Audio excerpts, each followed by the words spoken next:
Good evening and welcome to the September 6, 2023 Lower Makefield Board of Supervisors meeting.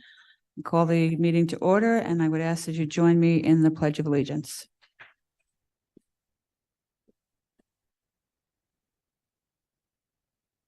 Allegiance to the flag of the United States of America and to the republic for which it stands, one nation, under God, indivisible, with liberty and justice for all.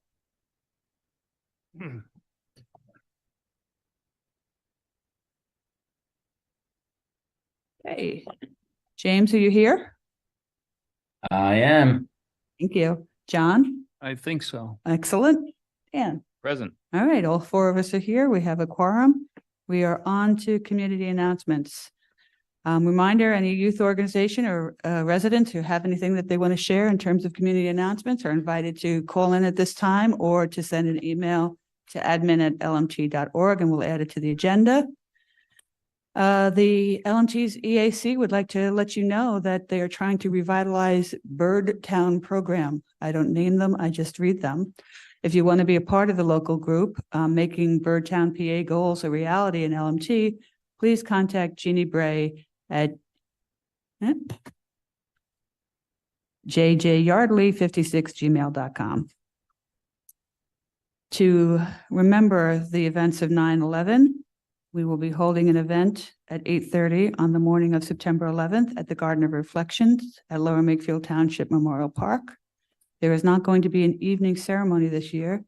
However, members of the public are invited to visit the memorial during that night and always. The next ad hoc property public forum on the creation of a long-term master plan for the Patterson Farm will be held on September 26th.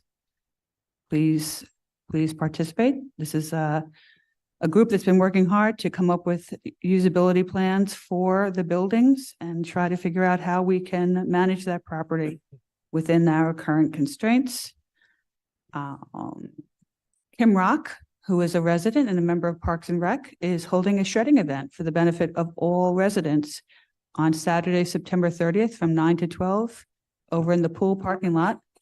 I think this is the second or third one that Kim has done for residents. So thank you, Kim. And if you're interested, please go to www.shredbucks.com to secure your time. The EAC, they're busy people. They're hosting a styrofoam and recycling event on Saturday, October 28th from 10 to 12 noon right here outside in the parking lot. They recycle not only clean, not food, styrofoam, but corks, wine corks, and pill bottles and batteries. So please feel free to bring those things by. And then lastly, in addition, we're looking for volunteers to help at 5 Mile Woods on Saturday. You can contact Parks and Recs if you're interested. Specifically, we'll be adding the word escapes me, but a way to make a portion of the park more accessible to those who have physical handicaps. And we need some residents to help clear the way for that project. Are there any other public announcements on the line? Hearing none. At this time.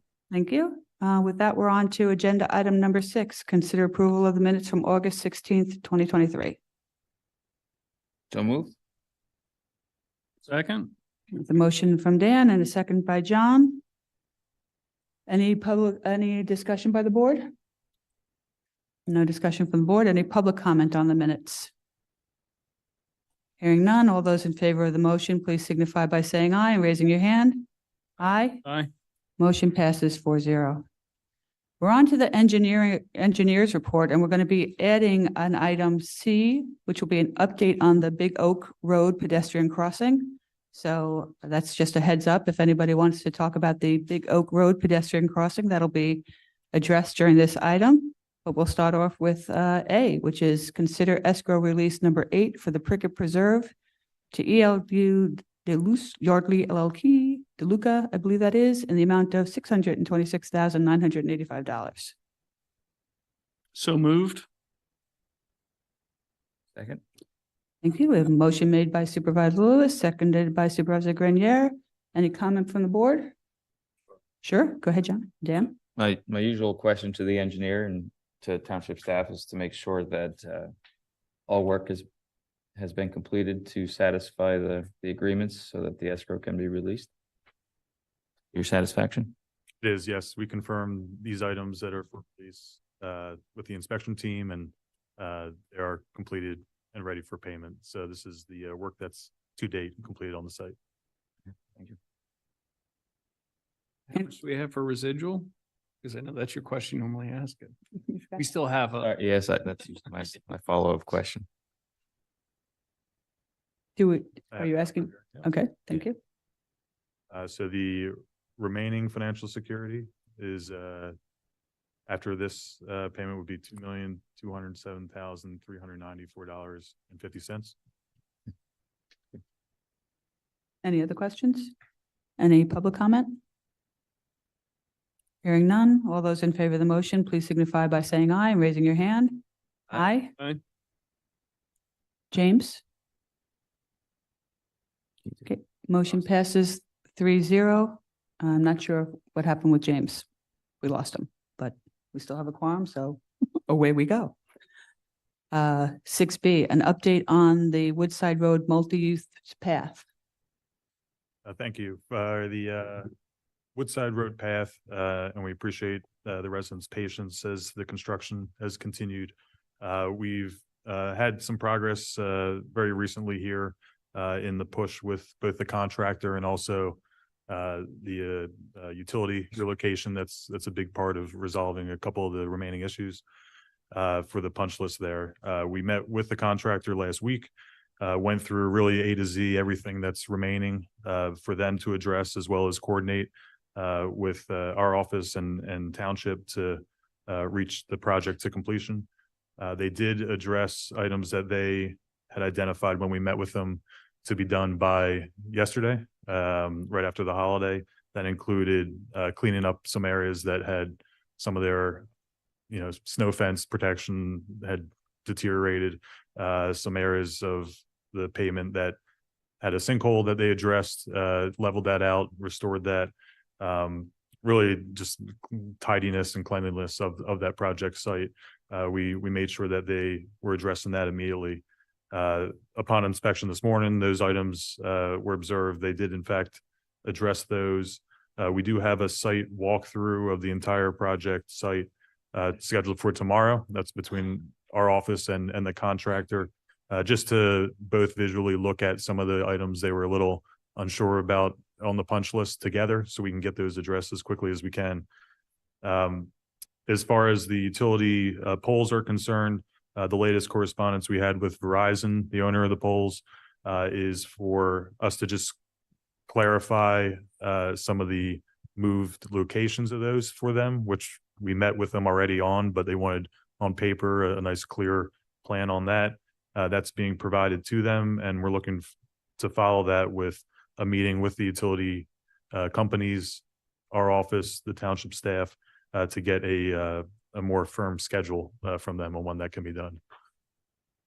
Lastly, we met with the Toll Bridge Commission to discuss the project's intended end connection across the intersection there. It was a productive meeting. We identified some items with permitting. That intersection is with PennDOT to coordinate, the correct permitting to get that piece, eventually constructed. We also talked about ways to just have a safe setup in the interim of how the public can safely use the trail until that connection is completed.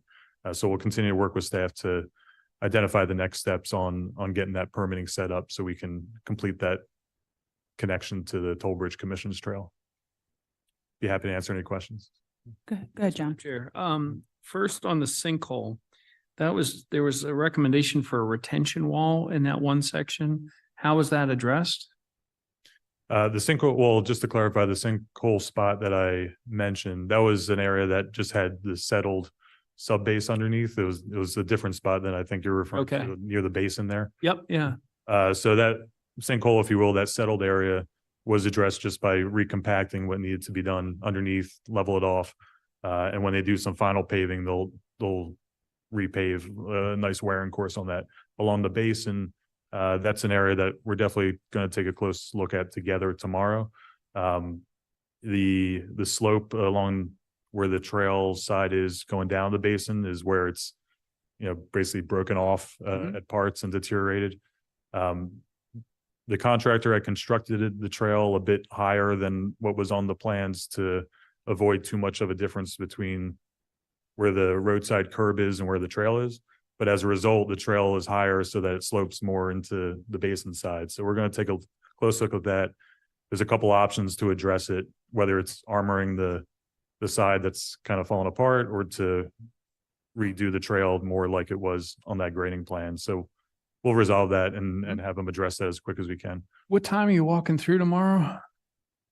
Very good question. I think it's 1 o'clock. But I can confirm that. Yes, 1 p.m. Okay. And then on the Delaware River Joint Toll Bridge Commission, where are we on next steps with them? So we have to get permitting from PennDOT, right? Correct. What else is in the mix there for getting that completed? The remaining part is really the permitting coordination with PennDOT. So the Toll Bridge Commission has basically their trail coming up to the PennDOT right away on their side. Ours obviously is coming from the other side of the intersection. The piece that was kind of pending in that whole situation with PennDOT was the as-built plan of when they redid that intersection with all the turn lane layout and everything like that. That was needed to have basically the base plan to propose to PennDOT how we wanted to put the trail on top of that. That was recently provided, and that was one thing we were able to confirm when we met with the Toll Bridge Commission, was that as-built plan is the right one to kind of go forward with. So the next steps are to identify, all right, now let's meet with PennDOT, talk about what we are proposing as a connection through the intersection there. I'm sure they'll have a little bit of feedback, and then we can look at the permitting process to get that moved along. Is there expected a significant amount of expenditure to complete that from the township side or from the Delaware River Joint Toll Bridge Commission side? It's my understanding a year and a half or so ago, when the Toll Bridge Commission and the township was meeting about it, that the township would bring it across the intersection. That was the real genesis of going after the grant funding. Yeah. Unfortunately, that we didn't get. So with meeting with PennDOT, we'll have more of a clear, just full picture of what is going to be needed in the intersection. We don't think we have to move mast arms and lights and things like that, but there's guide rail that may have to be shifted around. They might want, the pedestrian crossing to be as short as we can have it. That'll give us a clear kind of scope of cost. And that's where we told the Toll Bridge Commission we'd be looking to kind of follow up with them, talk if there's any, meeting point there. Otherwise, it would be the township to hopefully identify maybe some more grant opportunities to help offset any costs. Okay. Getting back to the trail itself or the walkway. I'm just looking at pictures. I was out there about a week ago running around, taking a look at things.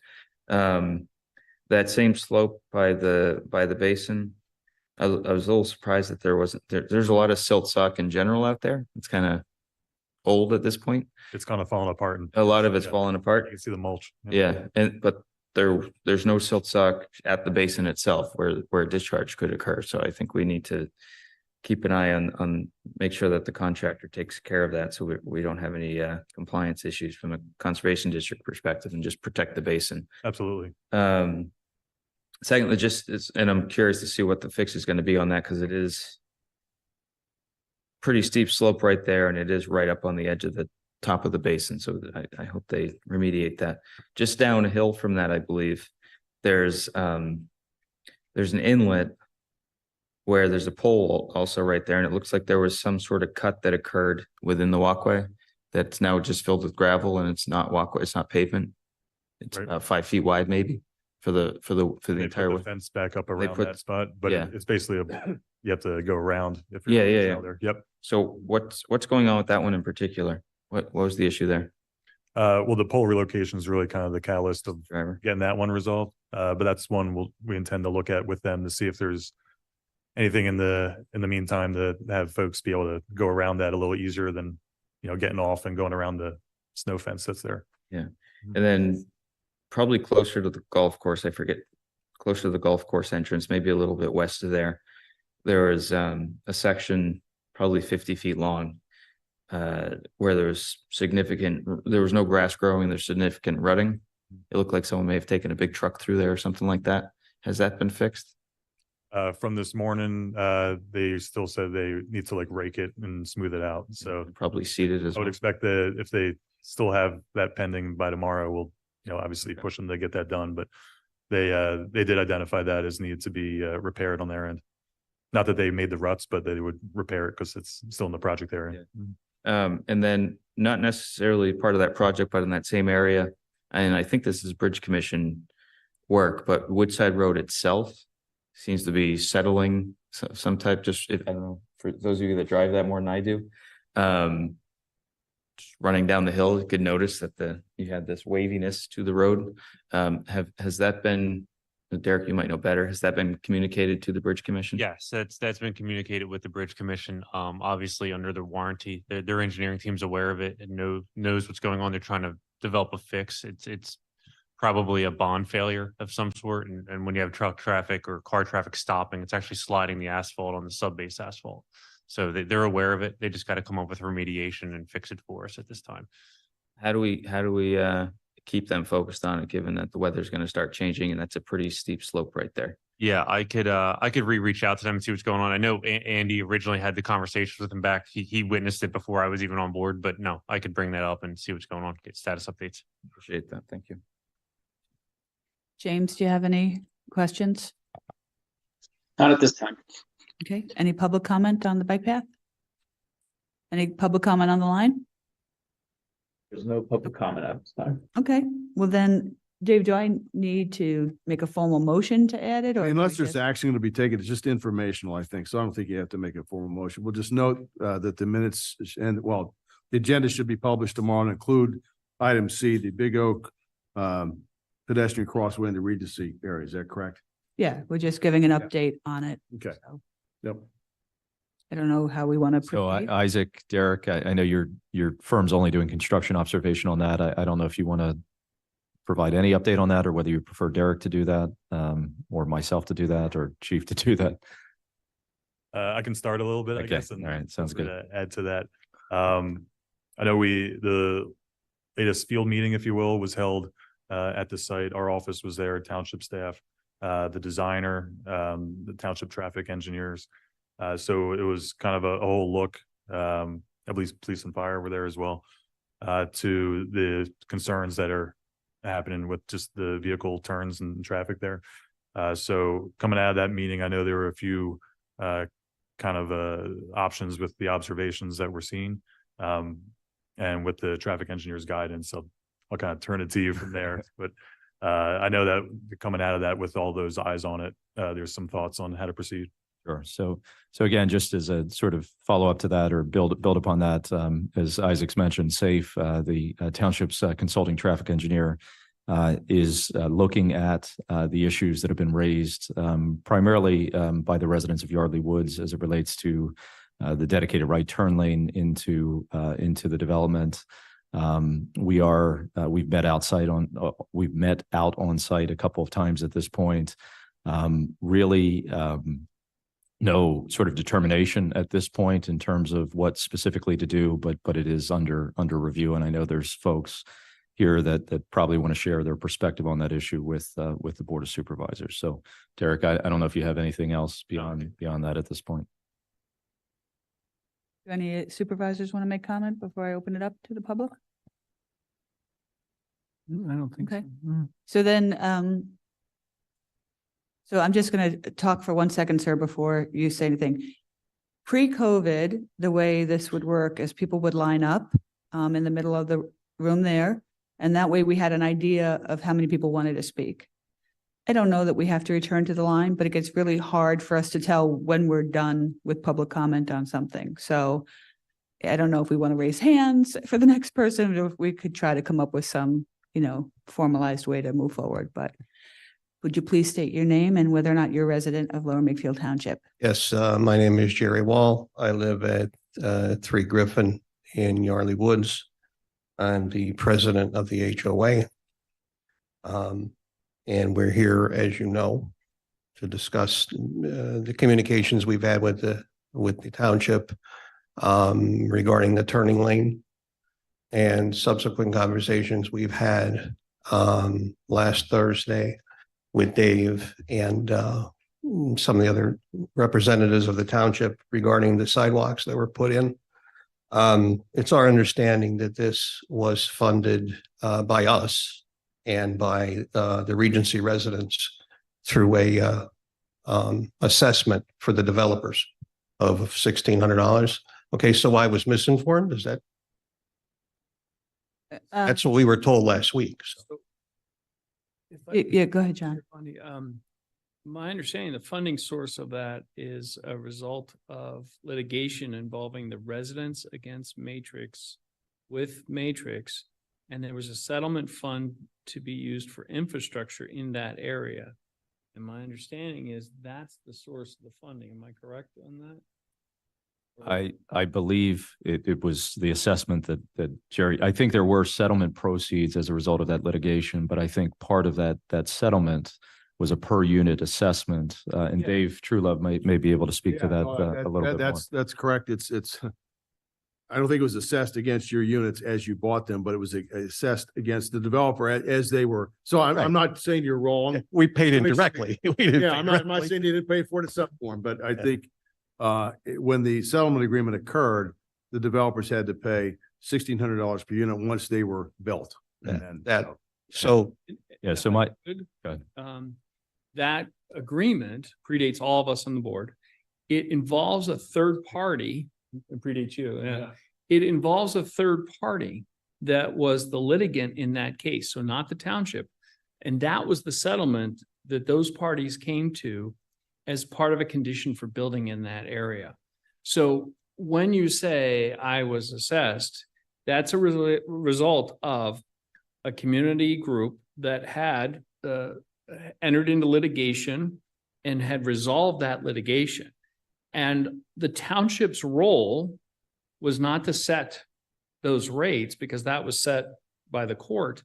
The township's role is there were certain funds that were allocated and there are rules as to what we can do. It's a very long agreement. And we've on many occasions have brought in the original lawyer and the original folks to make sure that we are abiding by the agreement in full term. And you can, you're free to call those folks and they will tell you that we have always brought in independent people to resolve those.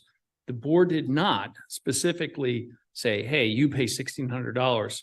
So that was a condition of the settlement between that group and the developer. And it was not the township's. but both developments were assessed or allocated $1,600 per unit by the court. Yes, and that was, and again, there's a couple people that are specialists in this agreement, and I always go back to them, and I'm not going to remember all the details of that. However, in exchange for that per unit fee, the developer was given special rights in terms of density that they would not have normally had to build. So those fees weren't offset to that, and I would have to, and again, because I'm the longest one on the board, you'd have to go back to the original folks on the agreement. We have the agreement if you're curious. Yeah, It's well, I public information. understand that was like 9 years ago, if I'm not mistaken. More than that. It's quite a while. 2 years. Okay, 22 years ago. Yeah. all right. So the money was intended for whatever it was intended for, and then somehow got redirected Yeah. to this project. No, there was no. no redirection. We were specifically required to use that for infrastructure projects in that area. Okay, we were required by that agreement to do so. And so as a consequence, that's 5 years ago is when we started those discussions around this area and that path. The one of the issues that we have is we knew nothing about this. Nothing. No one in our development was contacted and told anything. I don't understand how that happened. But that's what I think aggravated the residents because we were ignored.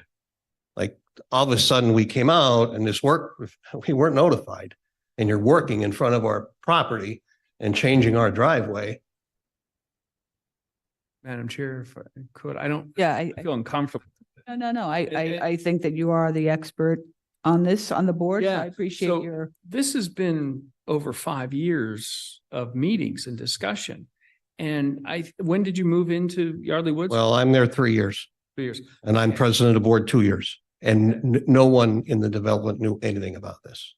So I can only tell you that we met with multiple people in the area. We had meetings on it. There were representatives from, pardon, excuse me, don't interrupt. I have zero tolerance for that. Now, there were a number of meetings on that. There was open discussion and multiple agenda items where that was placed there.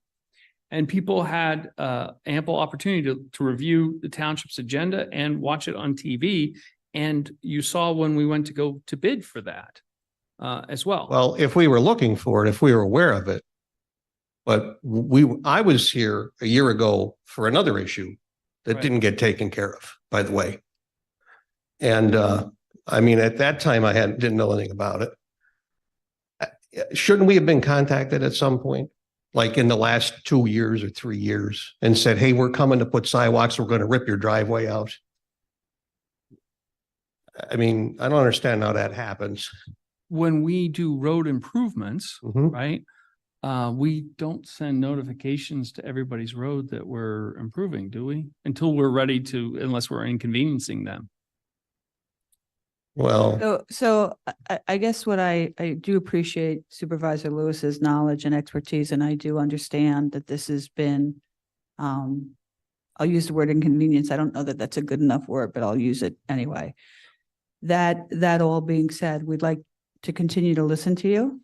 We are yeah, hearing you. We have, as you know, we've stopped the work in that area. So We that can appreciate get with that. the experts to try to figure out what the solution is, right? We have been hear from a lot of people, not just about this area, but in general, that we want more connectivity. People want to have a walkable township. That was what we were going for, to make it, a safe area to walk. we But understand hear the you, intent. And we'd like to hear you some more, and whoever else would like to share. We understand. I understand the intent of the project, but the fact that we could argue where the money came from indirectly, we paid it if the developer had to put the money in per unit. So it was funded by us at some point. Apparently Regency knows all about the project and they've been involved with it for a long time. And we're very surprised when I said we knew nothing. That aside, I've relayed our concerns about the entrance and our concerns. I understand the intent is for safety. But there's another side to that we were living with now, trying to get in and out of our development that I think maybe was partially unforeseen.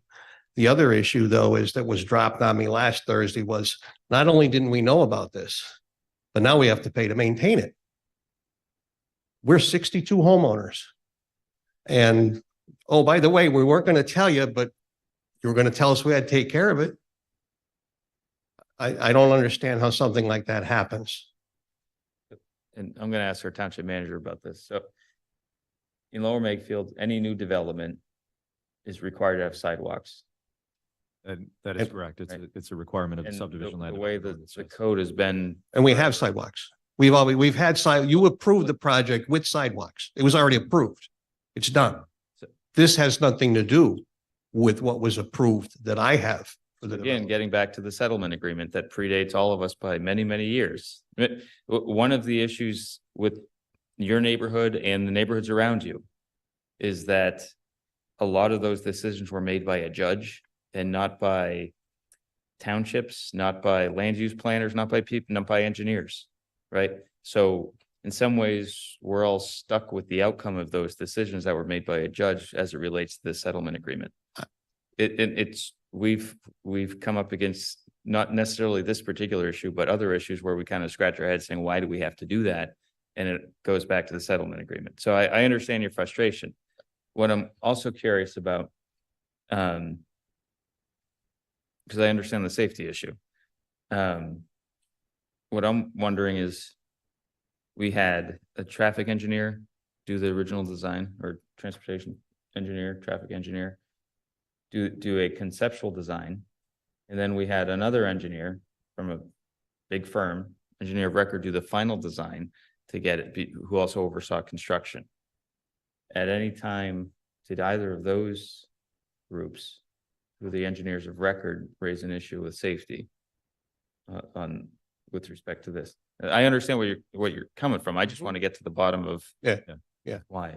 So as far, again, obviously not being here as this project has been in the works for some time, my understanding is that no, from strictly from a technical perspective, the proposed design is consistent with standard and some of the safety provisions that you're articulating.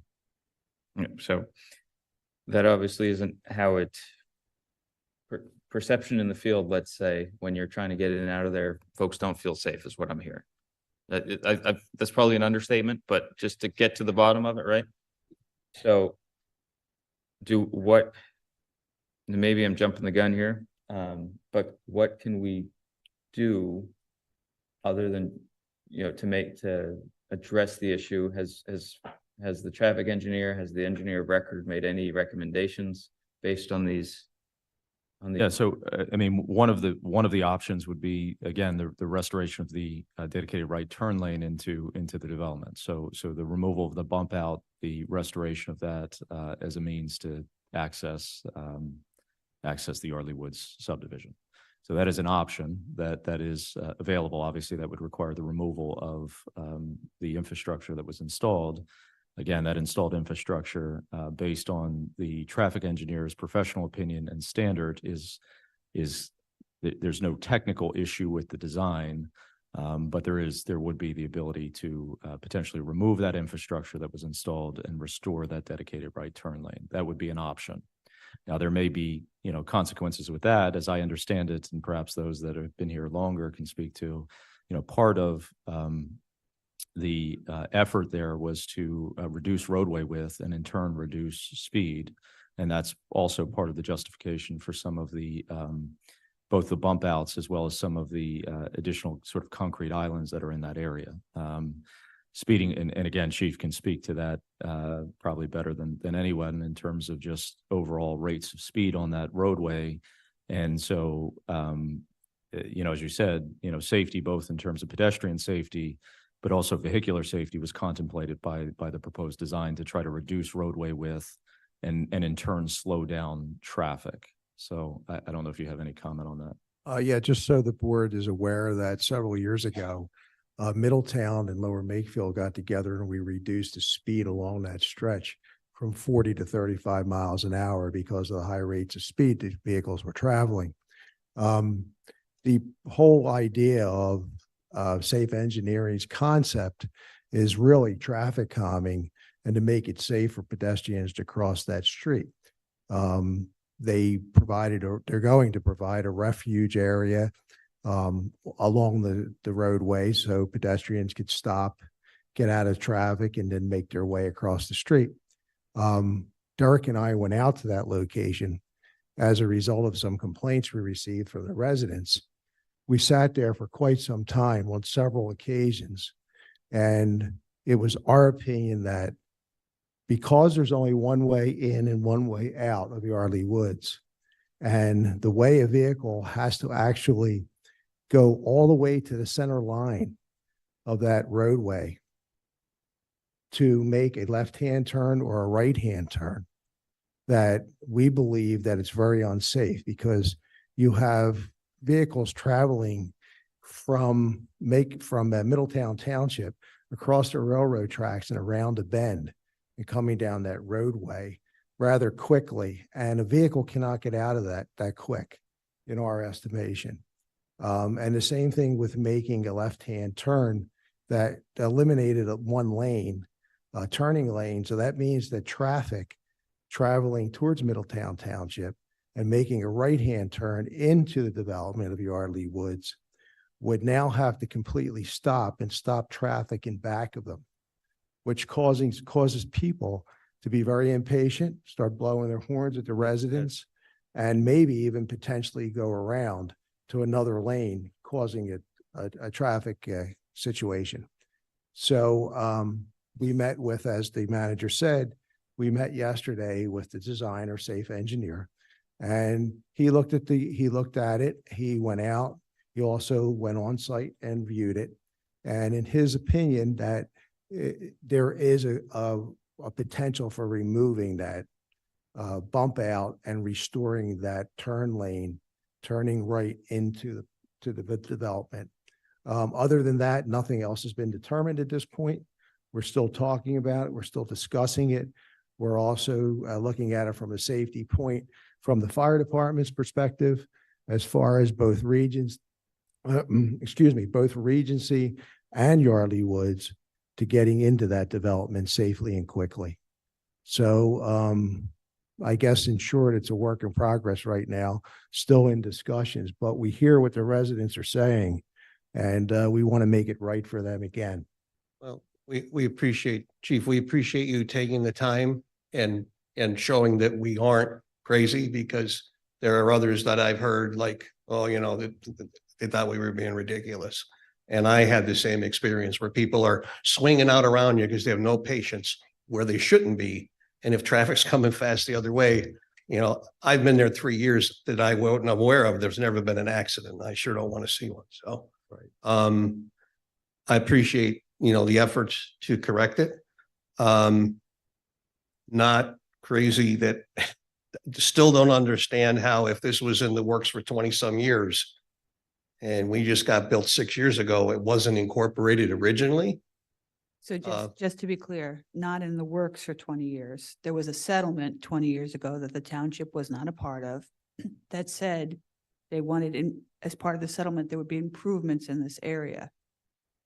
Quite honestly, one of the stories I have heard is that somebody wanted the money to be used to expand the Route 1 bridge. I heard that too. Which is nice, except that's not Lower Makefield. So, you know, we could, you know, regale with how we got here, but we did start as a board with Citizens Traffic Committee. This is something that came before them. I agree with you. We could always do better communication. And part of what we were thinking about is, you know, what does notification look like? How could you be notified, right? Because when it started, I'm not sure how many homes there were. Not that that makes it easier, but we're looking to understand and to do better next Well, the time. project was just started a couple months. I mean, physically started Correct. on site. So we didn't, Correct. you know, that's Right, but you know, I don't want to debate you because I want to stick with what I said originally. Yeah. We want to make it better. We want to listen to you. So please continue. We appreciate that. I just want to go back to the comment about the sidewalks. Why, I don't understand, if something was approved not long ago, why all of a sudden 2 or 3 years later, oh, we need sidewalks. It wasn't what everybody here bought, and we didn't anticipate having to take care of more sidewalks. But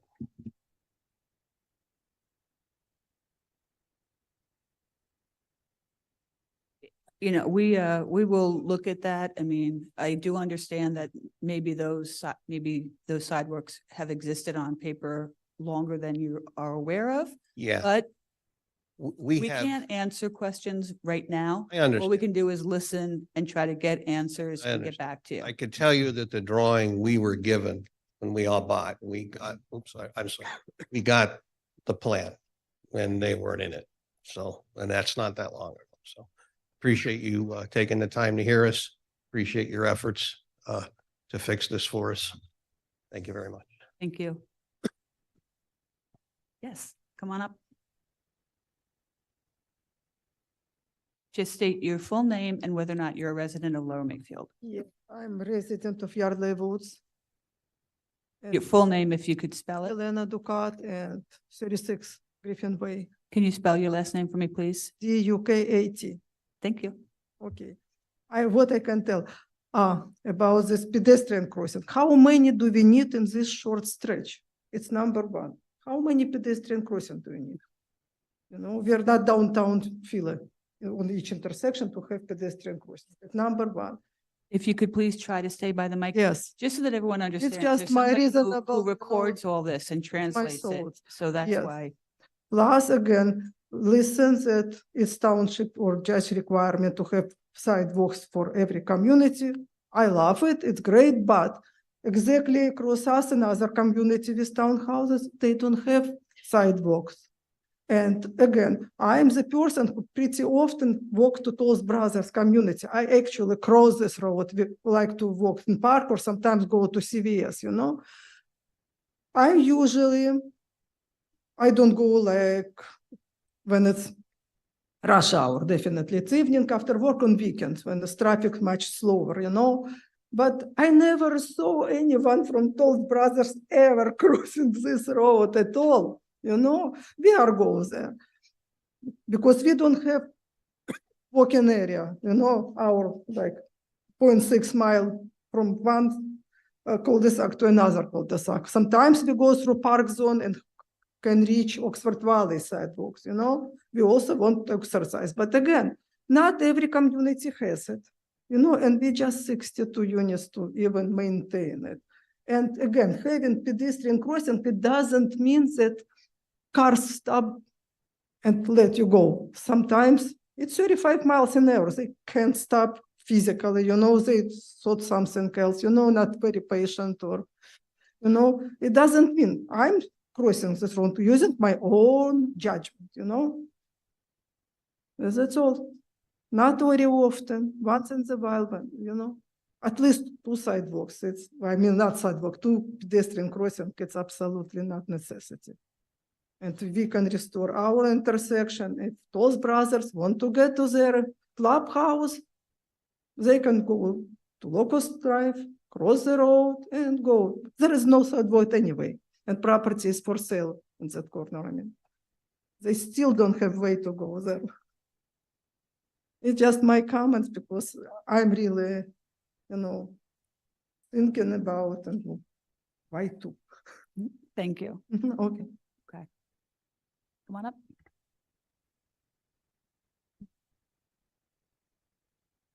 Hi, I'm June Pride, Pride, and a resident of Yardley Woods, 67 Griffin. I would just like to ask that when the traffic engineers look at the turn off of Big Oak Road, Oxford Valley Road onto Big Oak Road, since we've been there, it goes from 2 lanes down to 1. And people do travel at a really high rate of speed, and they're trying to beat one another out at that point. When we're doing this, can we also consider the idea of a sign that says this right lane ends, or the universal symbol for the lane ending, so that people that aren't familiar with the area know that that lane is about to end right there in front of Capitol Health and the daycare center. There are people from the area that are just going to try to beat out the other people because it's just what they do. But I think in addition of that sign would be also helpful when we're talking about traffic calming. So that was the only thing I wanted to add to Jerry's statement. So I want to thank you all for the consideration. Thank you. Just to provide some context, Miss, on that issue. So both of those roadways, and you can correct me if I'm wrong, but both Oxford Valley as well as that initial segment of Big Oak are roadways under the jurisdiction of the Commonwealth of PennDOT. They're PennDOT roadways. Is that correct? And the signals are interconnected into Falls Township. Okay. So we can look at that, but just understand that those are 2 state highways. Even though Big Oak turns into a local road at that intersection proper, they're PennDOT highways at that point. But we can look at that. So thank you. However, the road director did jot down your suggestion as far as road markings and signage. Correct. Yep. And just for people to understand, we have limited jurisdiction on what we can do on PennDOT. They're PennDOT, so we can suggest, but we don't control. Hi, my name's Steve Pope, 26 Griffin Way. Just want to ask if you could provide us with an outline of what the follow-up is, or the next steps of what's going to happen with the redesign, kind of a schedule, timeframes. I know you don't have exact dates, but some sort of outline how you're going to get back to Jerry or how you're going to get back to any of us. You know, I know that we've gotten a lot of emails. I know we got one from you, Jerry. I know we got one from Debbie. So we will respond to the people we've emails from and we can keep you updated that way. I'm sure we will have it on another agenda item once we know what we can do, right? Like what I promised at the first commenter is we're listening. Right. We know we have to make changes. Just want to follow up to see that there's going to be Understand. sent on timing. Yep, Thank you. got it. Thank you. Manager, I think it's important to let the residents know that the road work has stopped, but it will begin again, but only for that refuge spot and that median At Locust, you're saying? at Locust, so yes, that they're not that's right. alarmed if they see the contractors back and they're working again. Yep, absolutely.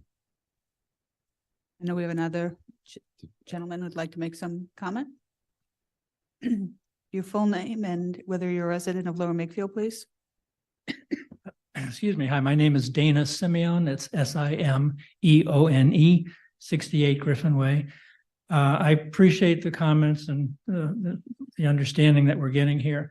I just want to make a single point that whatever decision gets made, that I would add some urgency is necessary.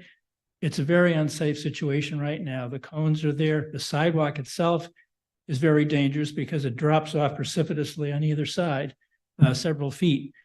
So while could be handy to have, it's not marked. If anybody's walking in the dark, it's an easy place to fall and get hurt. So I would ask that some urgency be put to this to get it taken care of. If nothing else, get the sidewalk filled in along the sides. I have other questions. I don't know that this is appropriate, but I've kind of wonder why if the specific agreement that happened 20 some odd years ago called for these specific improvements, or if it just came out this way, I'd wonder why the sidewalk wasn't on the other side of the street. Or in fact, what was the purpose for these specific improvements anyways? We've heard it was mostly for the residents of the other community to cross the street. I think if we're at risk because of that, I think that's an unconscionable decision. So I just wanted to throw that comment out there. Thank you. Thank you. Any other public comment in the room? Please. I got you next. Hi, Terry Wall, 3 Griffin Way. I first want to say thank you, Chief, for coming out to the property to view all of that, because Jerry being the HOA president, we get a lot of people letting us know that they're stopping to turn into the development and people aren't used to us not being in the turning lane and they're slamming on their brakes. And there's been a couple near misses and some people who've been a little threatened by that. And it's a scary situation. I myself had a scary situation when my mom was visiting and an ambulance had to get into my home because she was sick. So the ambulance drivers mentioned to me that was a situation out there. That's all he said to me. I knew what he meant. We were more concerned about getting my mom to the hospital.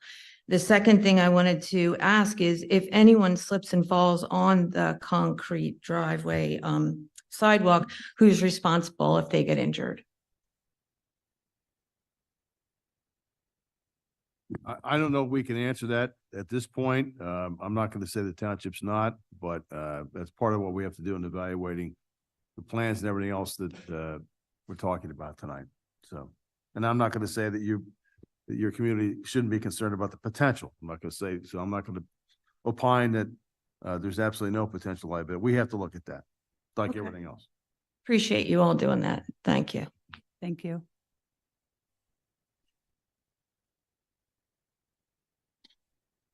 Yes, Greg Coble, KOBOL, 63 Griffin Way.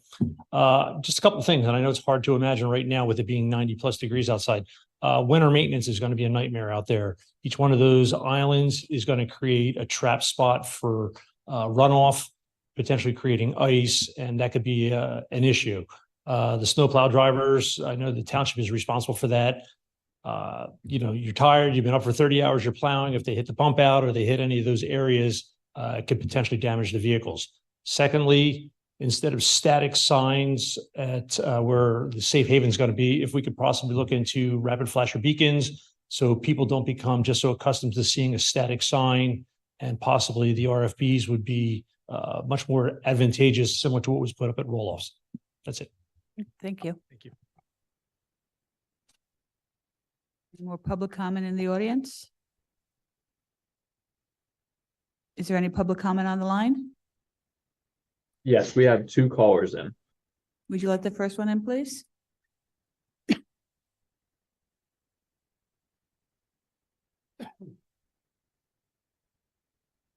Aletta, you are now live with the board.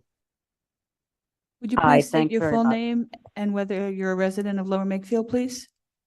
Yes, Eletta Kershaw, and I'm at 59 Griffin. And in the interest of time, I won't speak long because the points have been addressed, and I just want to thank you all and appreciate what's being done to address our concerns. I will just reiterate, there have been, we were pulling into making the right into Budney, into Yardley Woods, and had some man pull out into the left turn lane to go around us because he was impatient. And our neighbor, I know, had someone blowing their horn at them. It is unsafe. I would also add that the freight trains, when sometimes they actually do back up to Budney, so this is just increasing the traffic congestion. So I appreciate that it's being looked at. I do feel the comment about insufficient time to make a left turn out of our complex. I would disagree. I mean, I've been doing it now for 3 years, and it takes patience sometimes, but there's more than sufficient time to judge when the cars are coming and how quickly they're coming, and whether it's safe to pull out. So I think that's it. I appreciate what Dana said about the next steps and follow up. I'd just like to make sure we have an opportunity to have some input. I do feel that the sidewalk, it feels almost excessive, and I do wonder why there weren't sidewalks on the opposite side of Big Oak rather than on our side, and also why the path didn't begin at Locust for people going over to the pool. It really didn't have to happen at Budney. So thank you very much. Thank you.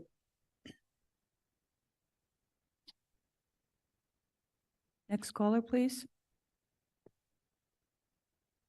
Gail, you are now live with the board, and as a reminder, just listen on your phone instead of the podcast. Thank you. Hello? Can you hear me? Yes, can you please state your full name and whether you're a resident of Lower Makefield? Yes, my name is Gail Ulrich, Ulrich, 57 Griffin Way. First, I'd like to thank you all for your patience and for listening to what we have to say from Yardley Woods, and I thank the chief for coming out. It is a dangerous intersection. Safety is my biggest concern. People, I know the speed limit's 35, but let's face it, people are doing 40 and 45. And the idea of crossing the street is frightening to me, but that aside. My concern again in losing the turning lane, making the right into Yardley Woods has already been well spoken about with others. People are impatient now with the biggest bump out I've ever seen to make a right turn into our development after 3 years. You really have to slow down to make that turn, and people behind you are just completely impatient. So appreciate you listening and hoping that you'll do the right thing for the folks at Yardley Woods. The only other issue I saw was, well, they added a turning lane to get coming the opposite way from the railroad tracks into the Regency development and took ours away. So that doesn't feel very well. Doesn't sit very well either. Anyway, thank you very much for listening. Thank you for calling. Okay.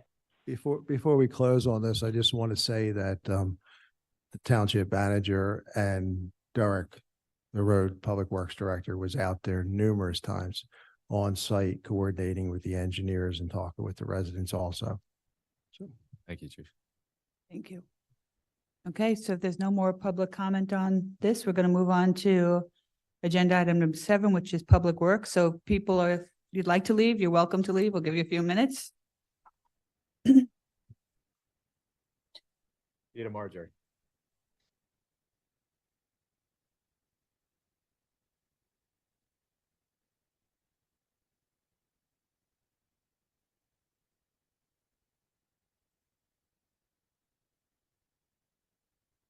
Hey, agenda item number 7A, request to authorize advertisement to bid for the 2023 leaf collection contractors.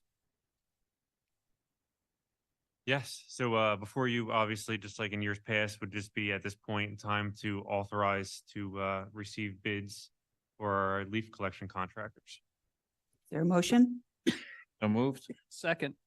Motion made by Dan, seconded by John. Any public comment from the board?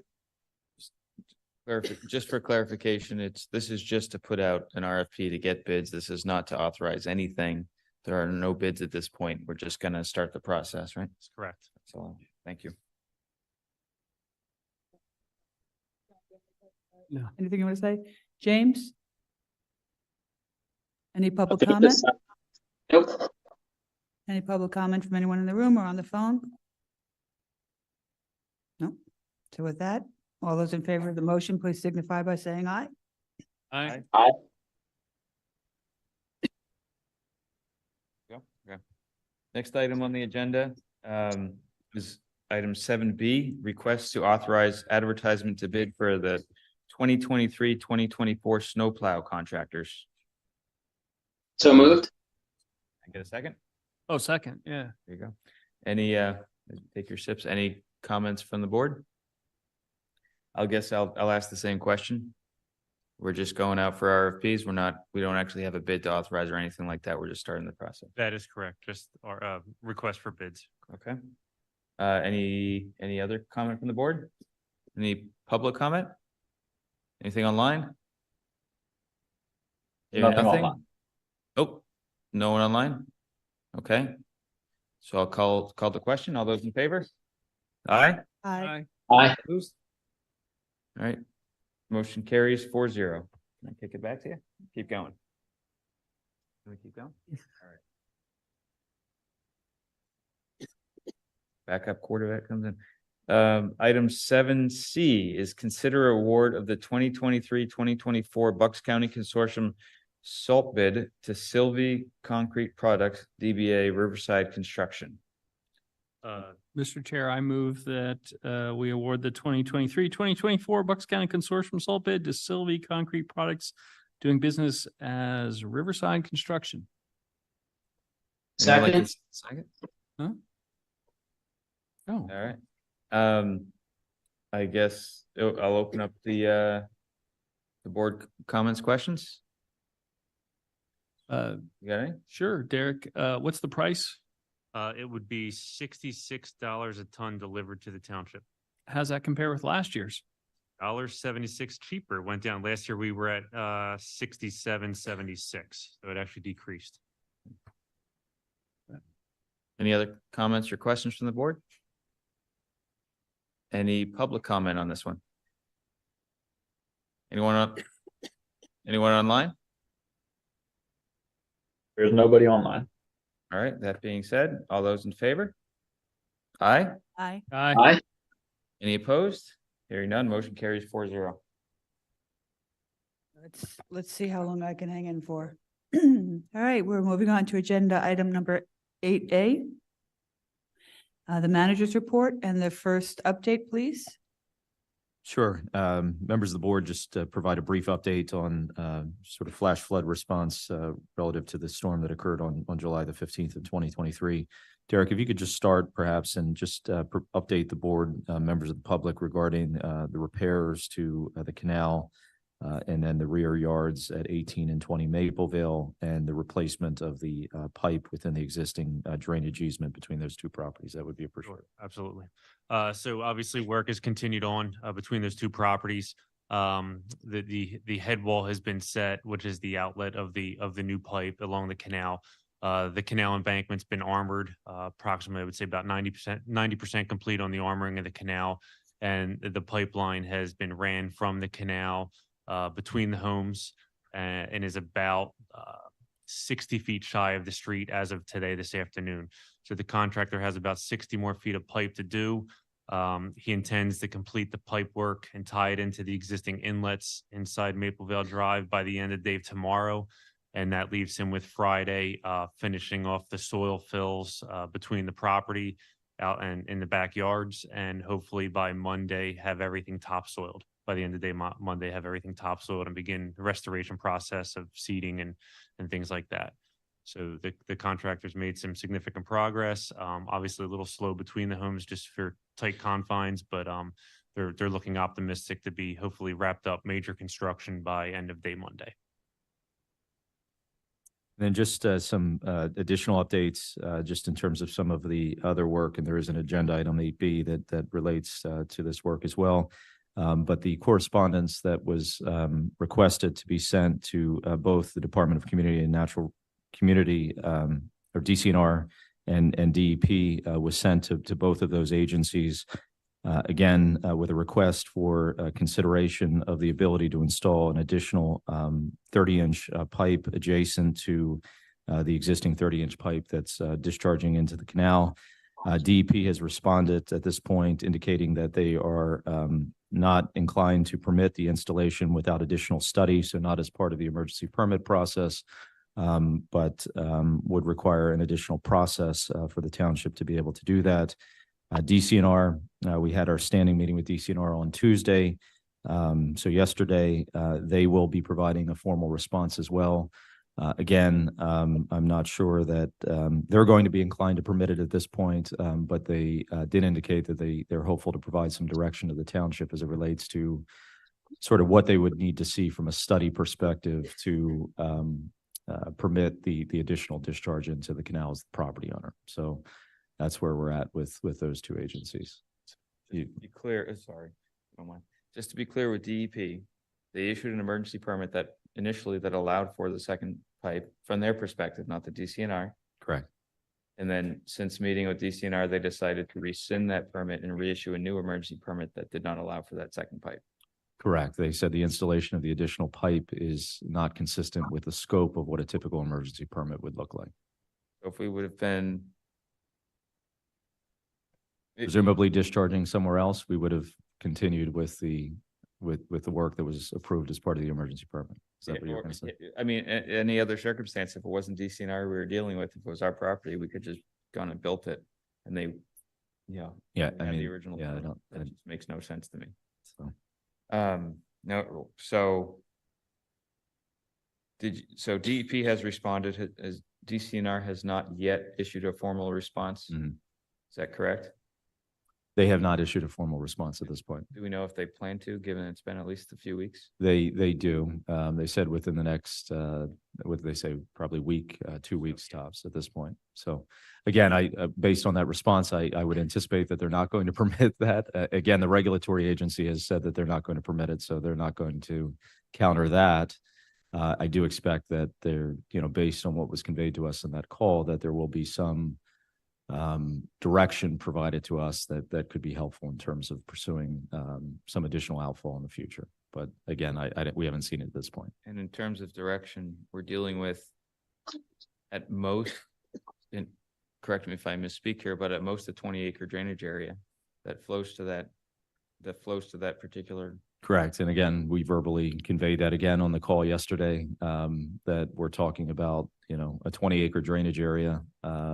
We are talking about one additional pipe adjacent to the existing pipe, that we're talking about water that from our perspective is ultimately making its way to the canal anyway because of the topography of the land. So we've gone over all that multiple times with both agencies.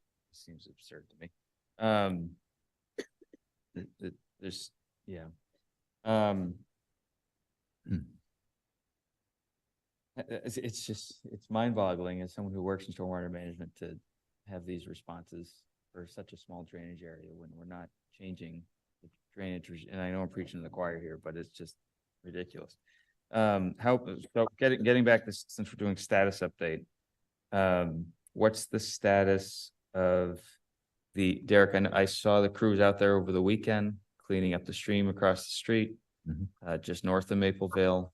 You can see where they went in there pretty deep and going to other places. How'd they end up with that? Yeah, so the crews, again, I get my dates confused, but they did clean up the small stretch that was along Taylorsville, heading northbound towards the State Road Bridge. So they did clean that section out significantly, removed a lot of vegetation, a couple large saplings along the banks just to make sure that to be able to maintain it in the future.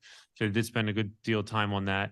And then again, halfway through last week and over the weekend, they pushed hard and gained access into our parcel, the 14-acre parcel that you referenced. So they do have access into there. You could almost walk that whole parcel down along the stream to the canal where it discharges out to the canal.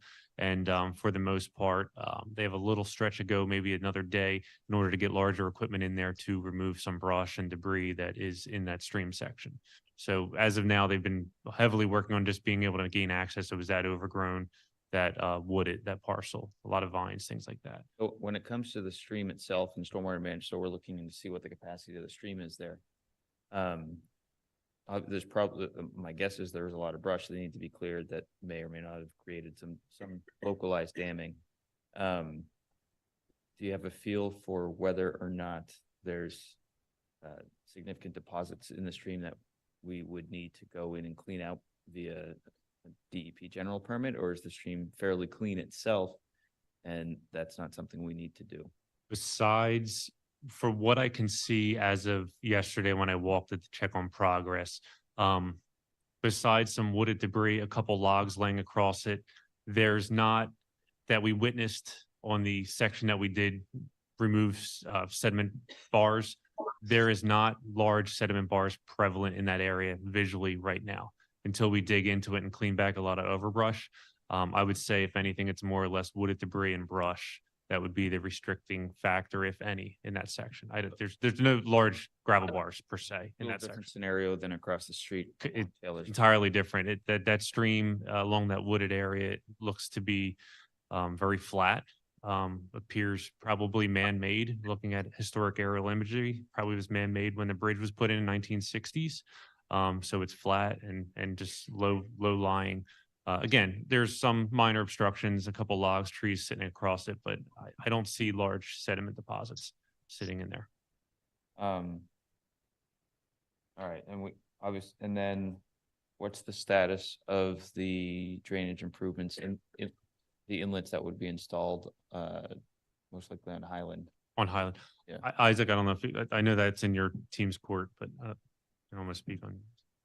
And we're happy to provide an update for that one. The phase 2, as it's been called a few times, the Highland Avenue stretch. So it's basically revisiting what is proposed that's in that full plan set. Before it was being put together basically to go after that grant funding that was waiting for some of the stream sections that have since been cleaned. Now it's revisiting that to really take a look at maximizing the capacity. I would say the difference from before to now was before it was, designed for all the standards, the regional intensities of the storms and all that. Now it's really focusing on the observations that we had from the storms that we all saw over the summer. Where can we add some more capacity? And then also it's taking a look at where the water goes through that system through some of these older culverts. What is the capacity of those? Not that this project would necessarily replace each one of those, but at least identify some recommendations of here's some next things that would really improve the flow of the water through the area. One of the things that I've noticed, and I think Derek, you've probably seen something similar, speaking about that stream, in looking at some online historic aerials and some older plans, it looks like at some point, probably in the 60s, somebody, most likely PennDOT, moved the stream. Visually, when you're on Taylorsville, looking at, looking towards Highland, next to this, basically to the north of the Skinner's house, if you know where the Skinners live, with the house with the bridge. There's a pretty, now that some of the brush has been cleared, you can see a pretty good sized hump there. That's not natural. To me, that was probably because somebody moved the stream and put that there because they were worried about a stream jumping its banks. That's where my head goes. I don't know if that's the case or not. But then when you look at the historic aerials, and I don't have, I just go to online websites that have historic aerials and kind of eyeball it. It looks like the stream used to be south of where it crosses now, much closer to the northernmost home that's along Taylorsville before the ramp to the bridge, closer to that, probably where their property line is, plus or minus a few feet.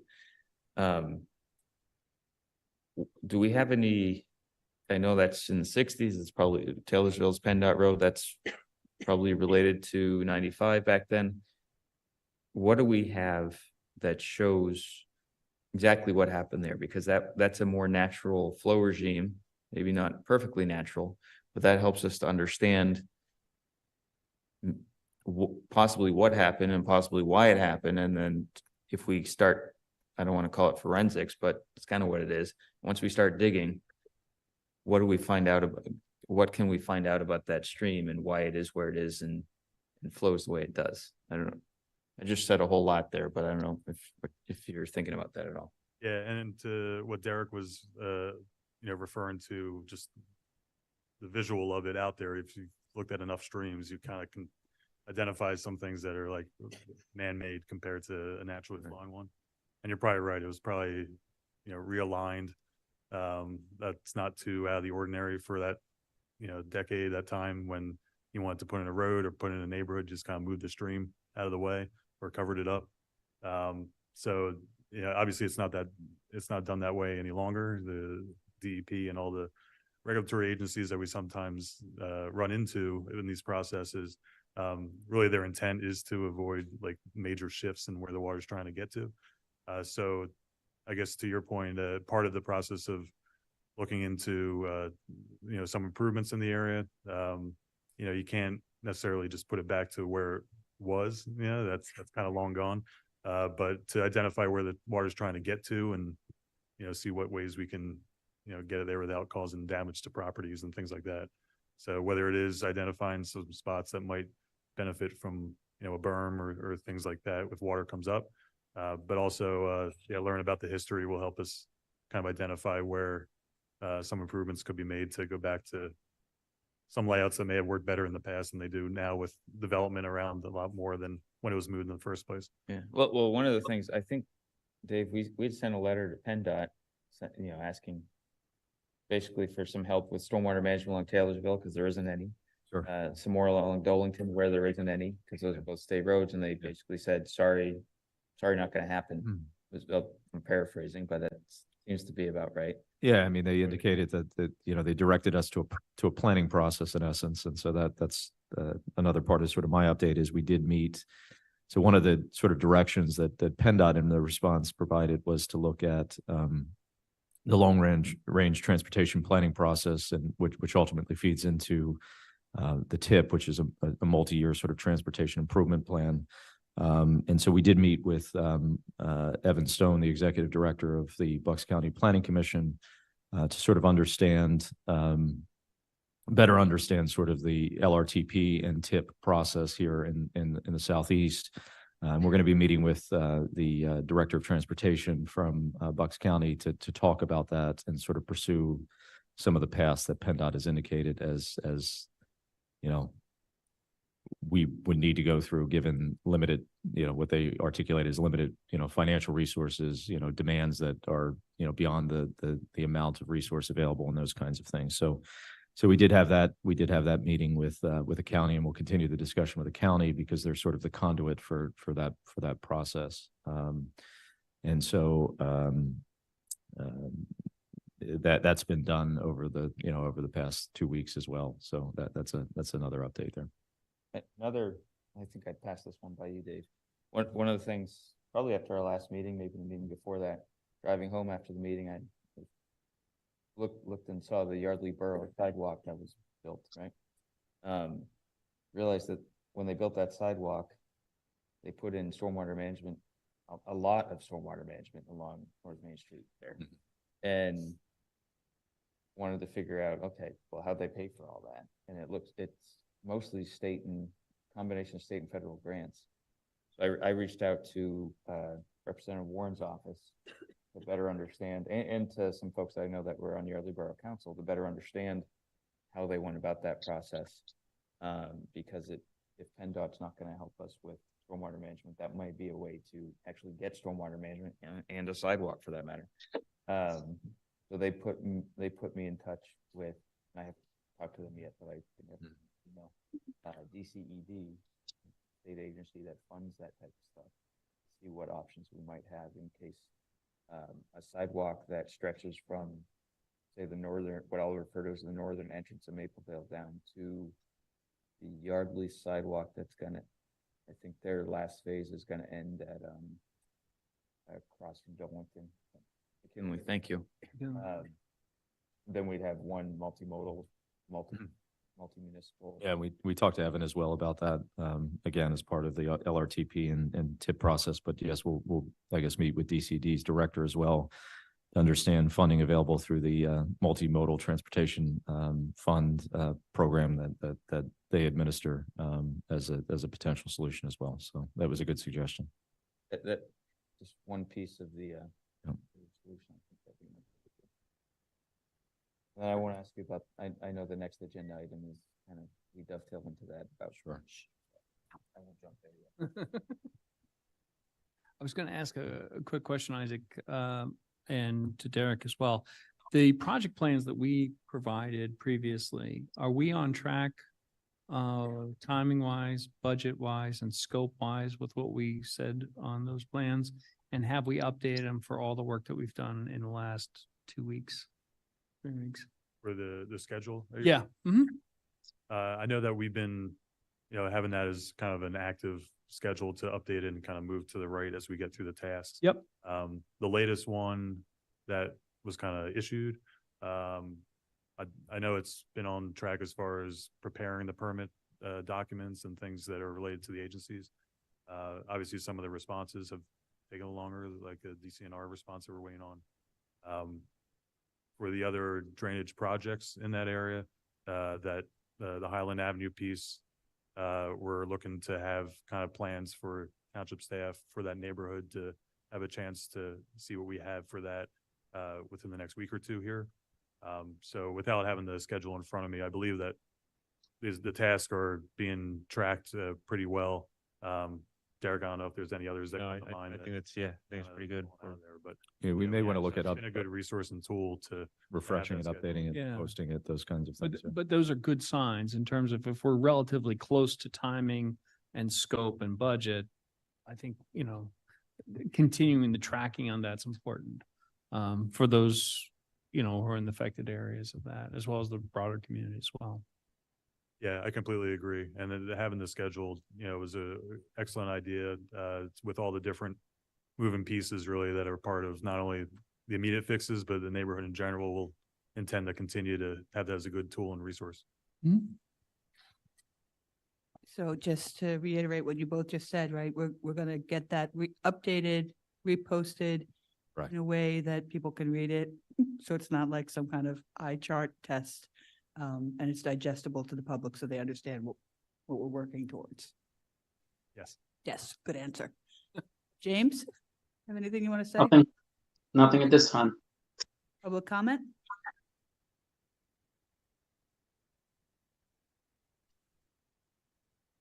Hi, April Bullwage Clower, Mapleville. I'm just wondering with regards to DEP rescinding their permit from the emergency side, what's our recourse at this point?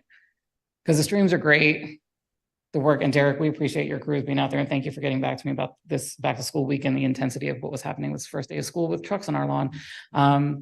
But we're in no better place than we were, other than we got new plastic pipes that are coming in. It's the same amount of water in the same place coming between our homes still. And I realize this is out of your hands, but what is our recourse as citizens, as people? What can we do about this? Or is this just, we're never getting a second pipe? Is it, we're not getting a second pipe between our homes, but you guys could put a second pipe somewhere else? Yeah, I think I mean, at least what our thoughts are is when we get that response from DCNR at that point, then we can sort of better evaluate sort of next steps in terms I mean, it's going to be a no, right? I mean, if DEP. Well, I don't think it's good. I think it's going to be a no, but I'm hopeful, unlike the sort of DEP response, which really didn't have much direction in terms of what their expectation would be. I'm hopeful that the property owner, DCNR, provides a little bit more direction in terms of what they would need to see to feel comfortable. Because as Dan pointed out, there was sort of interagency sort of communication that took place there. And so we're hopeful that if at the discharge point, the ultimate property owner is comfortable with that, then obviously we can work through the more technical aspects with DEP. And, you know, one of what we said to them was, you know, at the end of the day, you know, like Supervisor Grenier pointed out, I mean, we're talking about, you know, same drainage area, same location, Right. water that's making its way to the canal. Going there regardless. All of the study, whatever you're expecting from a study perspective, we would hope that it's proportional to the improvement that's being proposed, right? That it's not this, there's a canal, which is a multi-jurisdictional amenity So now that, do a that study for goes, 60 miles. that goes to, you know, the borough of Bristol, and all of a sudden we're doing an evaluation of the canal and all the various sort of outfalls along that entire stretch, because again, we're not changing anything, right? So we're hopeful that there's direction there. And when that direction is received, then we can in turn say, does it make sense to install the additional pipe there? Does it make sense to look at the pipe that's installed, I guess, on the other side of the Luzecki's between, is it the Gambles and the Luzecki's, which is an original pipe from the development in 1955.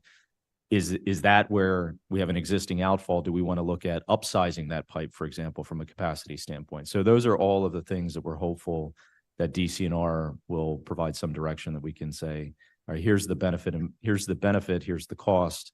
What's the best way to sort of tackle the issues as it relates to the Mapleville neighborhood drainage area? I mean, the concern with that is obviously the Gambles, they have their own situation there with the weather, but the water comes past our house. So if that pipe passes, it's not going to matter. So we're still. Yeah. So my take on it, you know, like Dave was saying, you know, first we're fingers crossed, toes crossed, whatever, that they're going to come back with something reasonable that we can respond to in a timely manner, which state agencies were. Yeah, they haven't even responded to anyone from the neighbor. I don't know if anyone's gotten a response, but they haven't even responded to our messages at all. So if they don't respond or they don't come back, I mean, there's different scenarios that I don't really want to get into, but you know how it goes. If they don't have a reasonable response from our perspective, then we can try other means. As can the residents. We can work together on that. We can lobby different people that may have a say in things that could help us. Appreciate And then we will actively do that. But as Dave was saying, we got to see how they respond from a technical perspective to see what we can do quickly. Oh, thank you. And my last question, do they have a window of time that they have to respond to, or just when? I don't think they have sort of a statutory window. They've indicated to us that they're hopeful within a week or There's two. no SLA. So. Okay. All right. Thank you. And thank you, everybody. We appreciate it. Thank you. Of course. I'll just add as well, obviously, we think the additional capacity of a second pipe is an excellent idea. Like 2 pipes to get that water through is better than 1. We don't at the same time think that the additional pipe there is like the end all be all to solve all the problems down there. So while there's delay in trying to get through all the agency stuff to increase that capacity there, the amount of water coming through, especially during the storm we had, the 2 pipes would have been overrun as well. So it's the look at these other, stream sections and work that we have been doing, that even though that second pipe isn't going in at the moment, I don't want the neighborhood to think that like nothing's been improved at all since it happened, because there are a lot of things that will make a difference to what was out there when that storm happened. No guarantee that it won't get overrun, but there are a lot of things that have had some movement. Right. So while this even pipe thing gets figured out. Yeah. Oh, for sure. But they're, I mean, April, in all fairness, I mean, the outfall structure in terms of the riprap, the reinforcement, all of that in terms of the canal bank, that's been dramatically improved from what the pre-storm sort of condition there was. So, as Isaac's saying, it's going to be, as I think it should be clear at this point, I mean, there's all of this agency sort of coordination that's going on. We need those agencies to be cooperative, right? To be supportive.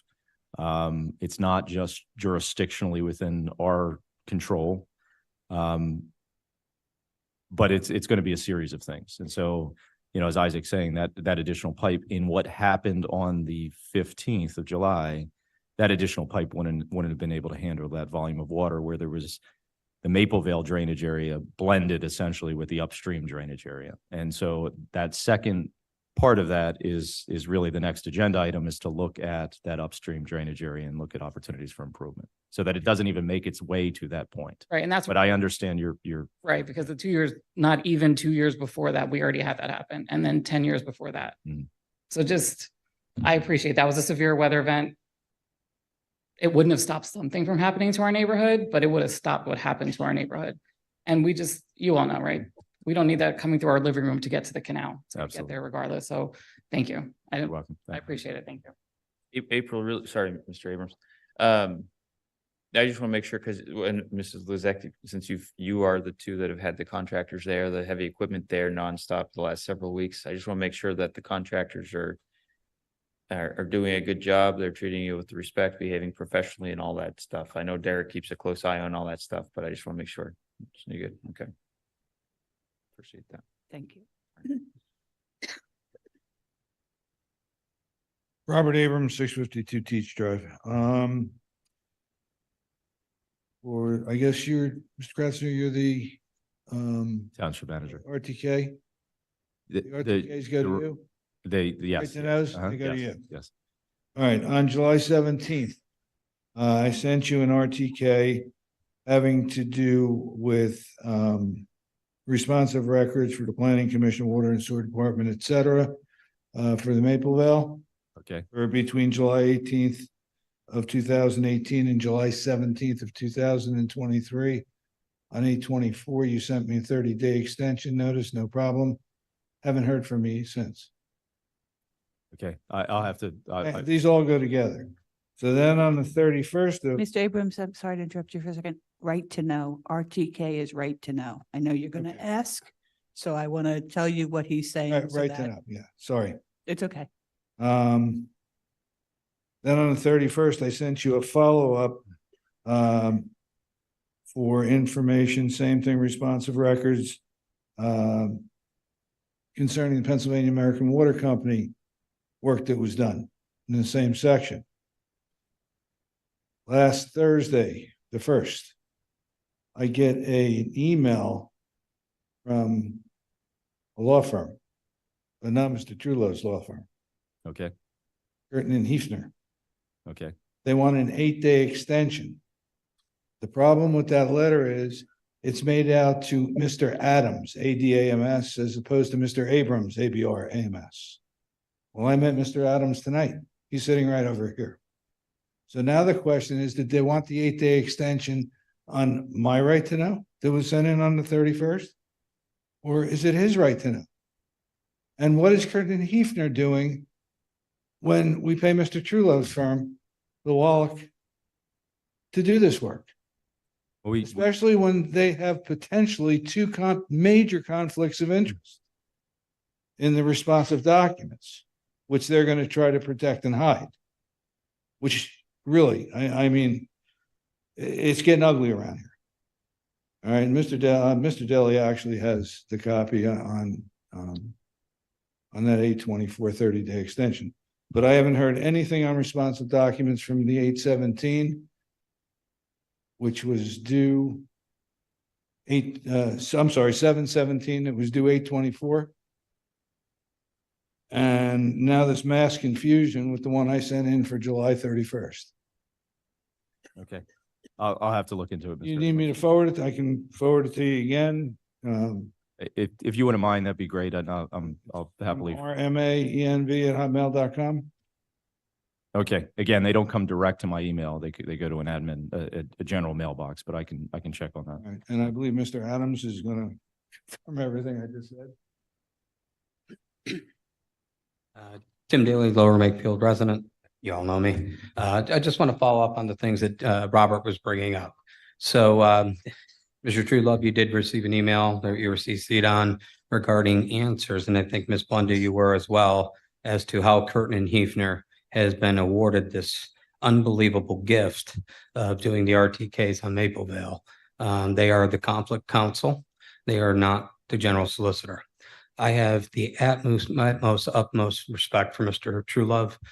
I use his firm for my corporate work. I don't understand why he has been put and benched. And I would like an answer as to how you guys came to a decision that Hill and Wallach is not being allowed to answer the RTKs for the Maple Vale inquiries. If Now- I could jump in, Mr. Daly, no, I answered your email. Well, I did do a follow-up and I didn't get an answer to my follow-up. Yeah, I mean, I think I answered your original email. I thought I answered Yes, you fairly did. well. Well, not that you agreed with all of it, but I think my response is, obviously, there was a conflict because I think one item for you, worked for you about 10 years ago. Yep. You work with one of my former partners, Frank Sullivan, who still is of counsel in the firm. The right to, and this, I'm summarizing my response. The decision to assign right to know matters is not up to me, but in this particular case, Curtin and Heath has been involved, as far as I know, in handling most, if not all, of the Maple Vale issues. So it seemed most efficient and practical for them to continue to do that. You know, and there've been other comments about Curtin and Heath that I'm not going to repeat here. I will say that some of the same comments have been made about me and my firm in other contexts. So that's really the extent of it. The township has a right to make a determination in their particular circumstances who will respond to right to knows. I don't disagree with their approach, given the fact that, again, the topic and the substance certainly would be consistent with what was already responded to before. And like I said earlier, you know, I know you have very strong feelings about Curtin and Heath. I don't share them. And I do believe that Ms. Steers, who is the one responding to most of these, is very competent. She's a former assistant solicitor for the Allegheny County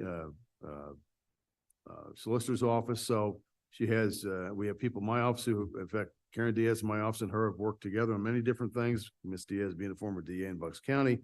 So again, I think we have a lot of,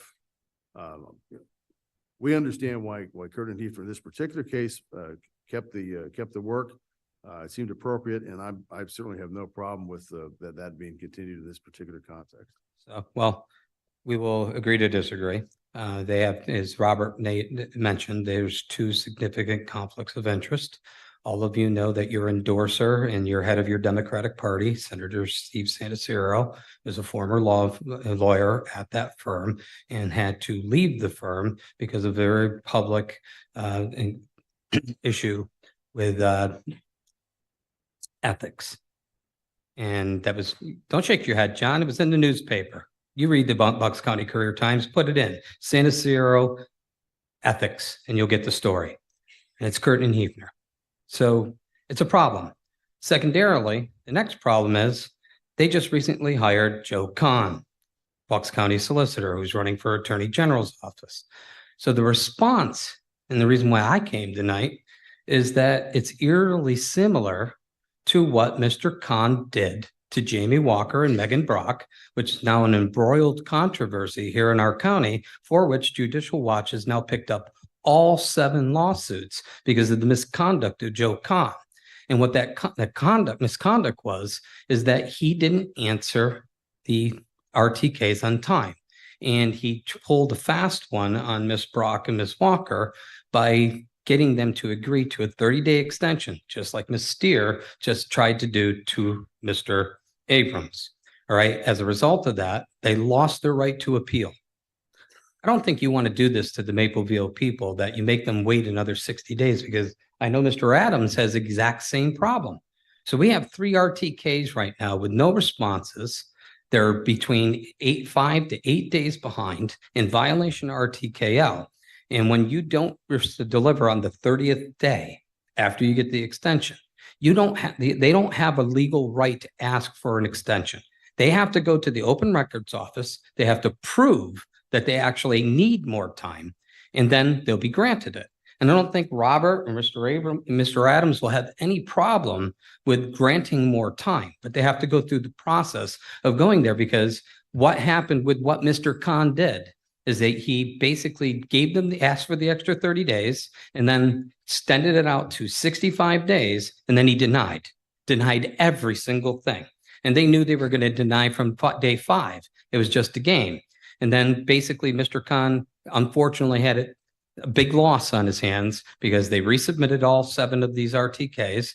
and I assisted them in their appeals, and I won all 7 against Mr. Khan, 7-0. So Mr. Daly, basically just to what be clear- our goal is I here, just wanna Ms. be clear Lundy, that- I'm just about finished. I know, but I think people are confused now because Mr. Khan, Mr. Khan works for Curtin Hefner. but not on this. How do we something know? How do else. you know? You don't know. You don't know what involvement he's having, advice he's giving, okay? And that's the conflict of interest concern. I appreciate that. I just want to make sure that We have no I don't proof, but know, we have, but we have don't know. conflict of interest concern. We're not making allegations, but this is eerily similar to the lawsuits that are in Bucks County right now that are being fought by Judicial Watch with the super secret email address of Diane Marseglia. All right, you guys all know what was going on and you know who spearheaded it. It was Joe Kahn, and he works in this law firm, and we're doing the same things. Tomorrow, appeals will be sent to the Open Records Office to force your hand to turn over the documents. I'll be assisting Mr. Adams and Mr. Abrams in producing those. You have, Lower Makefield effectively has broken the law in Pennsylvania by not producing these records. So while I appreciate and respect Mr. Truelove's respect for that firm, when you're 8 days behind and you're intentionally violating the law, I don't have any respect for that firm. And basically with these conflicts of interest and the similarities of Mr. Khan's misconduct previously, I have a growing concern that they're not going to turn over documents. They're going to do a denial, basically create a process to have to go through all of this again, which you're going to eventually lose. And these people don't deserve that treatment. They've been through enough. So instruct your lawyers to turn the documents over in 24 hours. Otherwise, big things are going to start happening. Thank you.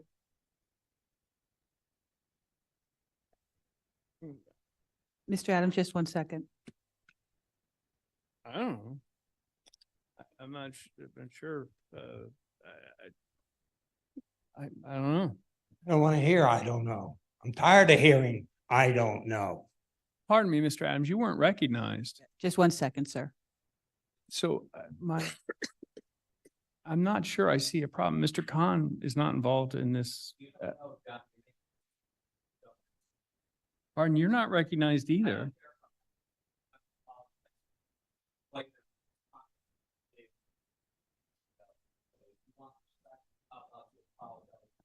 Okay, Okay. I do appreciate that people have the right to express opinions, but I will try to do all that I can to keep it orderly. So Yeah. no other reason. If no other reason, Mr. Daly, please, that the person who transcribes all this can get it all down appropriately. So back to you, Supervisor guess Lewis.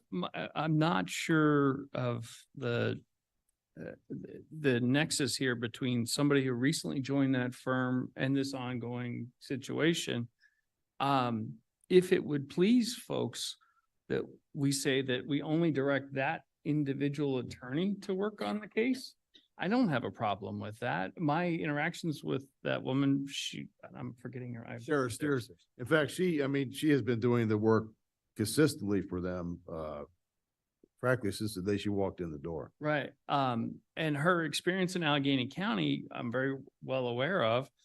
I don't see that there's an issue here, but if it would make people feel better, and I don't know if this is something we can just make as a motion that we direct the township manager to specifically ask that only Ms. Sears is responding to that. The only Excuse us, please. If Yeah. you want to, if we want to have a debate, we can look for a different forum, but Yeah. right now the board is discussing something. I'm like, So, and I don't know any of these attorneys and these. Yeah. I know, but, so Mr. Truelove, just to kind of go back to the beginning here, you identify the conflict yourself. So you're essentially recusing yourself or conflicting yourself out from this. Conflict rules, and Ms. Blundy certainly is well aware of this. Even if I am not involved directly, if my firm has a relationship with a person who's now adverse to the township or another client of mine, I have to remove myself from the process. That's what we did in this particular case early on. And Curtin Hefner has been the conflict counsel for the township in various matters for several years. Full disclosure, I was a partner there for several years, leaving in 2011. Ms. Steers did not work there at the time when I was there, neither did Mr. Khan, but that is neither here nor there. But as a result of that, Ms. Steers has been involved in since the Mapleville situation, the flooding occurred, not just in that case, but this particular case, she was involved in responding to right notice related to that. Even though Mr. Daly now is not involved in the requests directly, the subject matter and the topics seem to be appropriate for them to continue to do that. I have no problem with that. I think it's efficient. Hopefully it saves the taxpayer some money in the way that they respond. We don't have to start afresh, so to speak, from our perspective. So it made a lot of sense for that to continue. I certainly had no problem with that. In fact, I think it made appropriate sense. So just from a process perspective, we didn't, nobody from the township directed you that you weren't gonna. No, it came from me. That Your came call from me. because it was Yes. self-identified. Yep.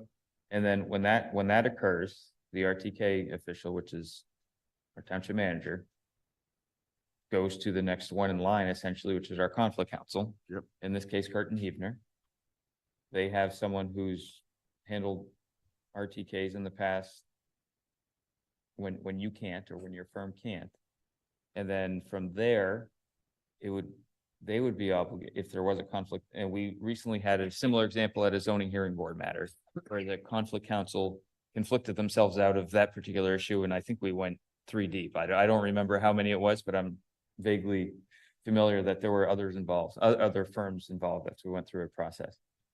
So it would be on Curtin and Hefner to identify the potential conflict here, that if there is one, with whoever it is at the firm, whether it's this Joe Kahn guy or somebody else who I don't know, but he would have to identify that. Now, in situations in my line of work, if let's say I have 2 different clients that are doing something, they don't want same teams working on let's say rival projects or something. We set up firewalls, essentially what you were talking about. Certain teams can't work on certain things. I don't know if that's something we could do with a law firm, where we could to address the conflict issue, potential conflict issue, if there ever was one, or if we just have to go to a new firm besides that. I think in this case, you could, I mean, again, I understand the Mr. Daly, Mr. Abrams' concerns about Mr. Khan. I don't agree with them. I'm not saying that. But my point is, I don't think there's an ethical conflict that I've heard in terms of Mr. Khan's being a member of the firm just by that status alone. Ms. Steers being involved in responding to Right to Knows does not create any other type of conflict. Mr. Daly's concerned about Mr. Khan's I guess connection or nexus, as Mr. Lewis referenced that. I know nothing of that, especially since Ms. Steers has been involved even before Mr. Khan, as I understand, joined the firm. So she's been very involved. I think her only work right now may be Right to Know because of the frequency and the volume of it. So just, I want to be clear, the board is in agreement that we're going to ask the township manager to direct that Ms. Steers is the attorney who works on the RTK on the Mapleville issue that is with conflict counsel. We're all in agreement on that? Yes, Thank you. 100%. Understand? And I think John, thank you. that she probably has just through our invoices to date. We can double check to make sure that we haven't had. Excuse me, I'm sorry. But I want so desperately that your words be captured, but since you're not at the mic and Mr. Adams is at the mic right now, it makes it difficult. Just so you know, Jen, that's not correct. There is like an assistant that's working with Ms. Steer, and we're fine with that. The issue is Joe Kahn has some conflicts of interest. His name may even come up in some of these responsive documents because your communications may be going through Bucks County and they go through him if he was the solicitor at that time. Yeah. So he may be on some of the documents, as maybe Steve Santasiero be on some of these documents. So that's why we're expressing the concerns. And we thank you for expressing the concern, and we will be mindful of it as we move forward. We're okay with the junior associate. There's no problem with her being involved. And you guys got a large volume. They do need help. The issue is very specifically Joe Kahn. Thank you. Are we done with this part of the conversation? I think so. Okay. It's connected.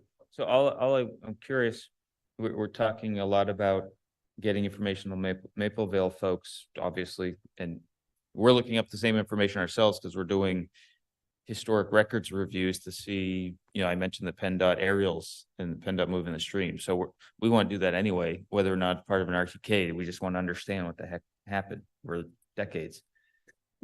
That being said, just volume, you made a reference, Mr. Trula, about volume. How many RTKs are we dealing with right now? How much work is that for these folks? I mean, it's significant. I mean, they're upwards of 10 a day, if you will. Yes. From the Mapleville residents? Related to, not from the Mapleville residents direct, but related to the issue.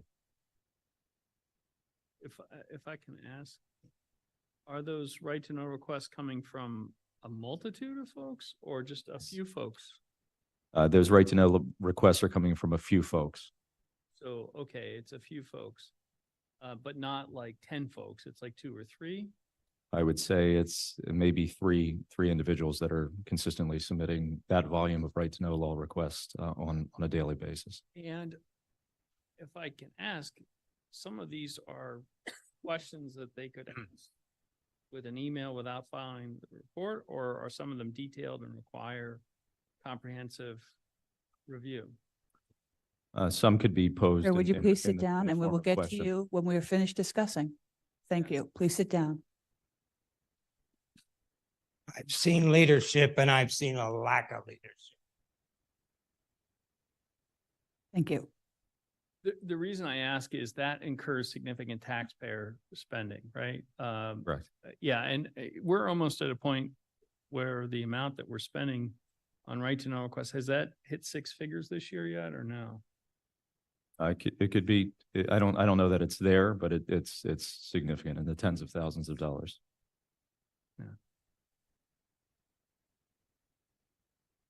Yeah, I know. I'm like, I'm curious about, just since most of them seem to be along the same lines, as there are documents that we find that we're looking through, is, that I think the next agenda item would probably look for some of these documents, just the studies. If there's a way to kind of catalog them, put them online so people can peruse them as part of like just a general, this is the study that's going on. These are the the reports, drawings, calculations, a lot of that, what's going on. So people have access to a central, I'll call it a database, but it's not really essential, library of information, I guess. Yeah. I mean, we can do that. I mean, again, the nature of some of the requests are not, they're more internal communication type issues, not necessarily substantive study, sort of document requests that are being, and there's questions being posed in the document, which again, the document that, as all know, the right to know law relates to documents, not questions and inquiries. All right, James? No, you good? Mr. Adams, would you please come up? I'm sorry, I was muted there a sec, Suzanne. I did want to say something kind of along the same lines of what Dan was saying. If there's a way for us to be able to kind of make this more transparent through some type of use of technology, rather than having the same, 3 or 4 people ask for the same, 5 or 10 things over and over again. I mean, if we're talking, and Dave, did I hear you right? You're saying this is in the tens of thousands of dollars of expenditures to fulfill these? I would say, yeah, it's in 5 figures at this point. Yes.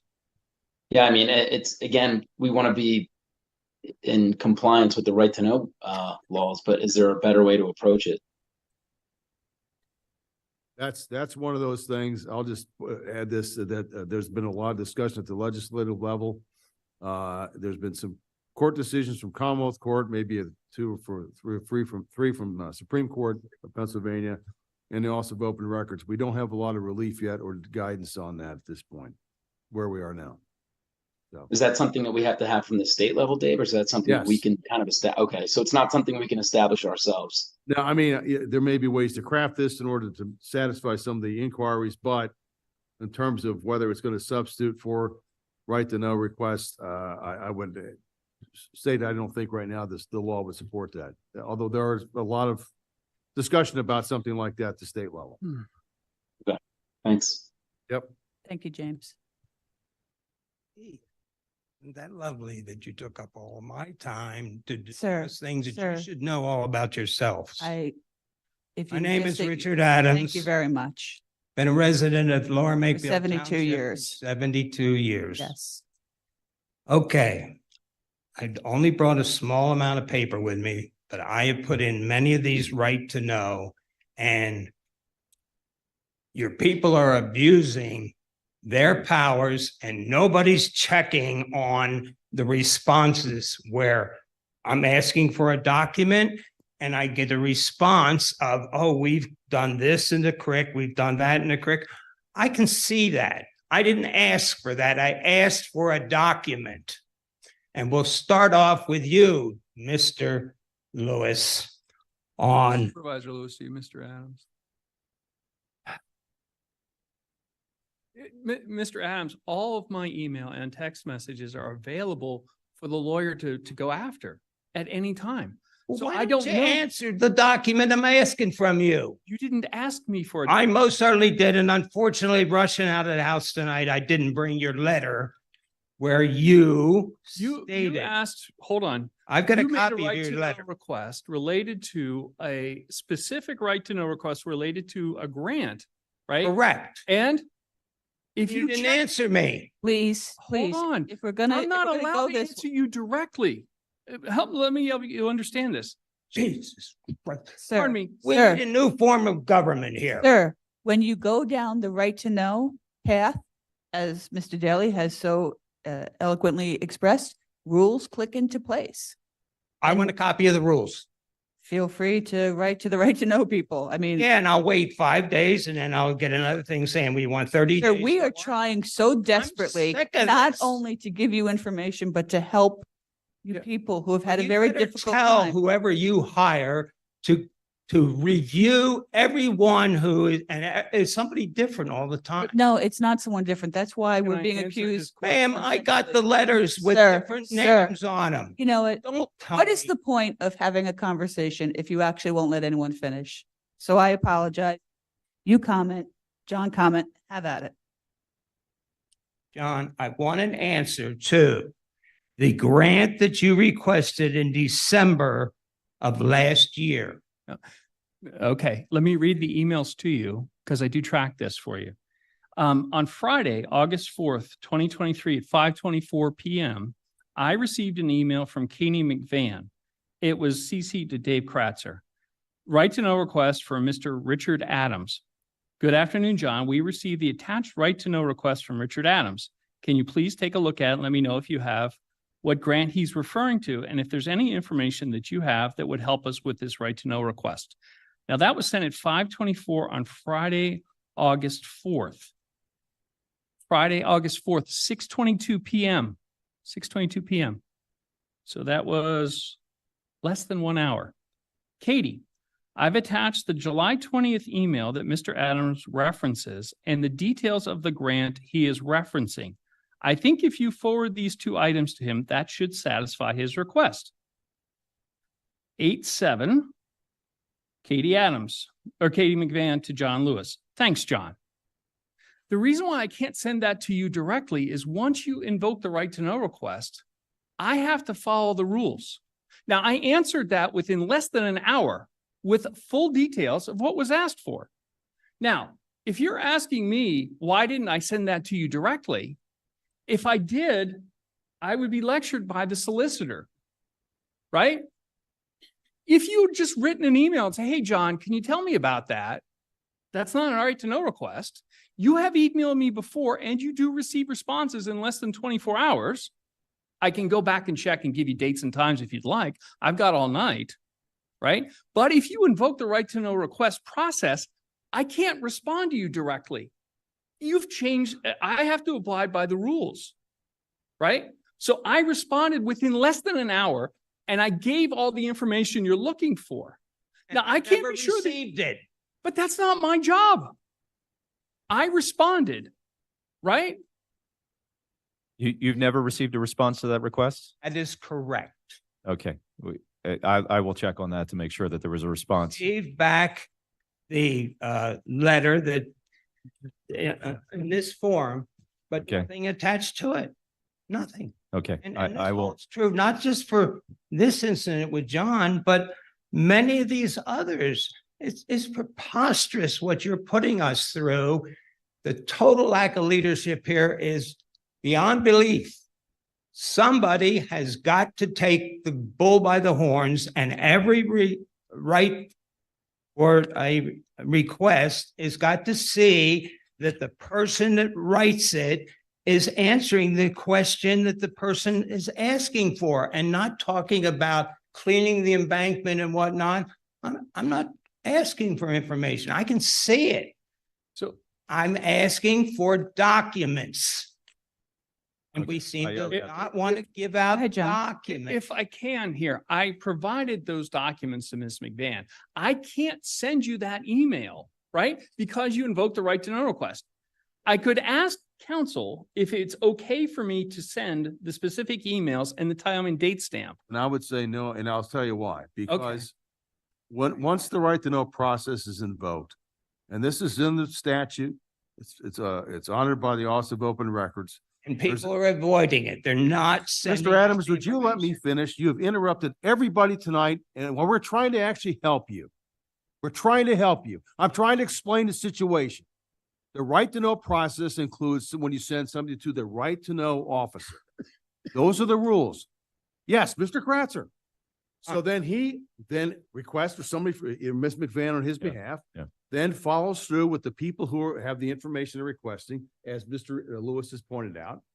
And then they supply the information. And then there's a determination whether it's responsive, whether it may need further review, because there are legal issues that may be implicated. So you may be frustrated. I'm not saying you're not right to be frustrated. Don't get me wrong. My point is, when the right to know process is invoked, then there are certain rules and processes that have to be followed. Said that multiple times already. All right, well, but you seem to, okay, well, then I'm glad you heard it. And I know you're not satisfied, but if we don't follow the rules in one situation, then the system is going to break down. So then we're going to honor it in the breach, and we can't do that. And no place does that, by the way. I mean, our office represents multiple public entities, as do other law firms. We have the same responsibility. Not following the rules. have you filed an appeal? No, I didn't know how to do it. Okay, so I will check on the status. There is no, but there, again, in the event that's a deemed denial, and there's a process for you to pursue. So again, I'm not encouraging that. I'm not saying you have to do that. You shouldn't have to do that. We will respond to it. I will check on the status of that. But to the extent that you feel that we're not complying with the law, there's an appeal process to the Office of Open Records.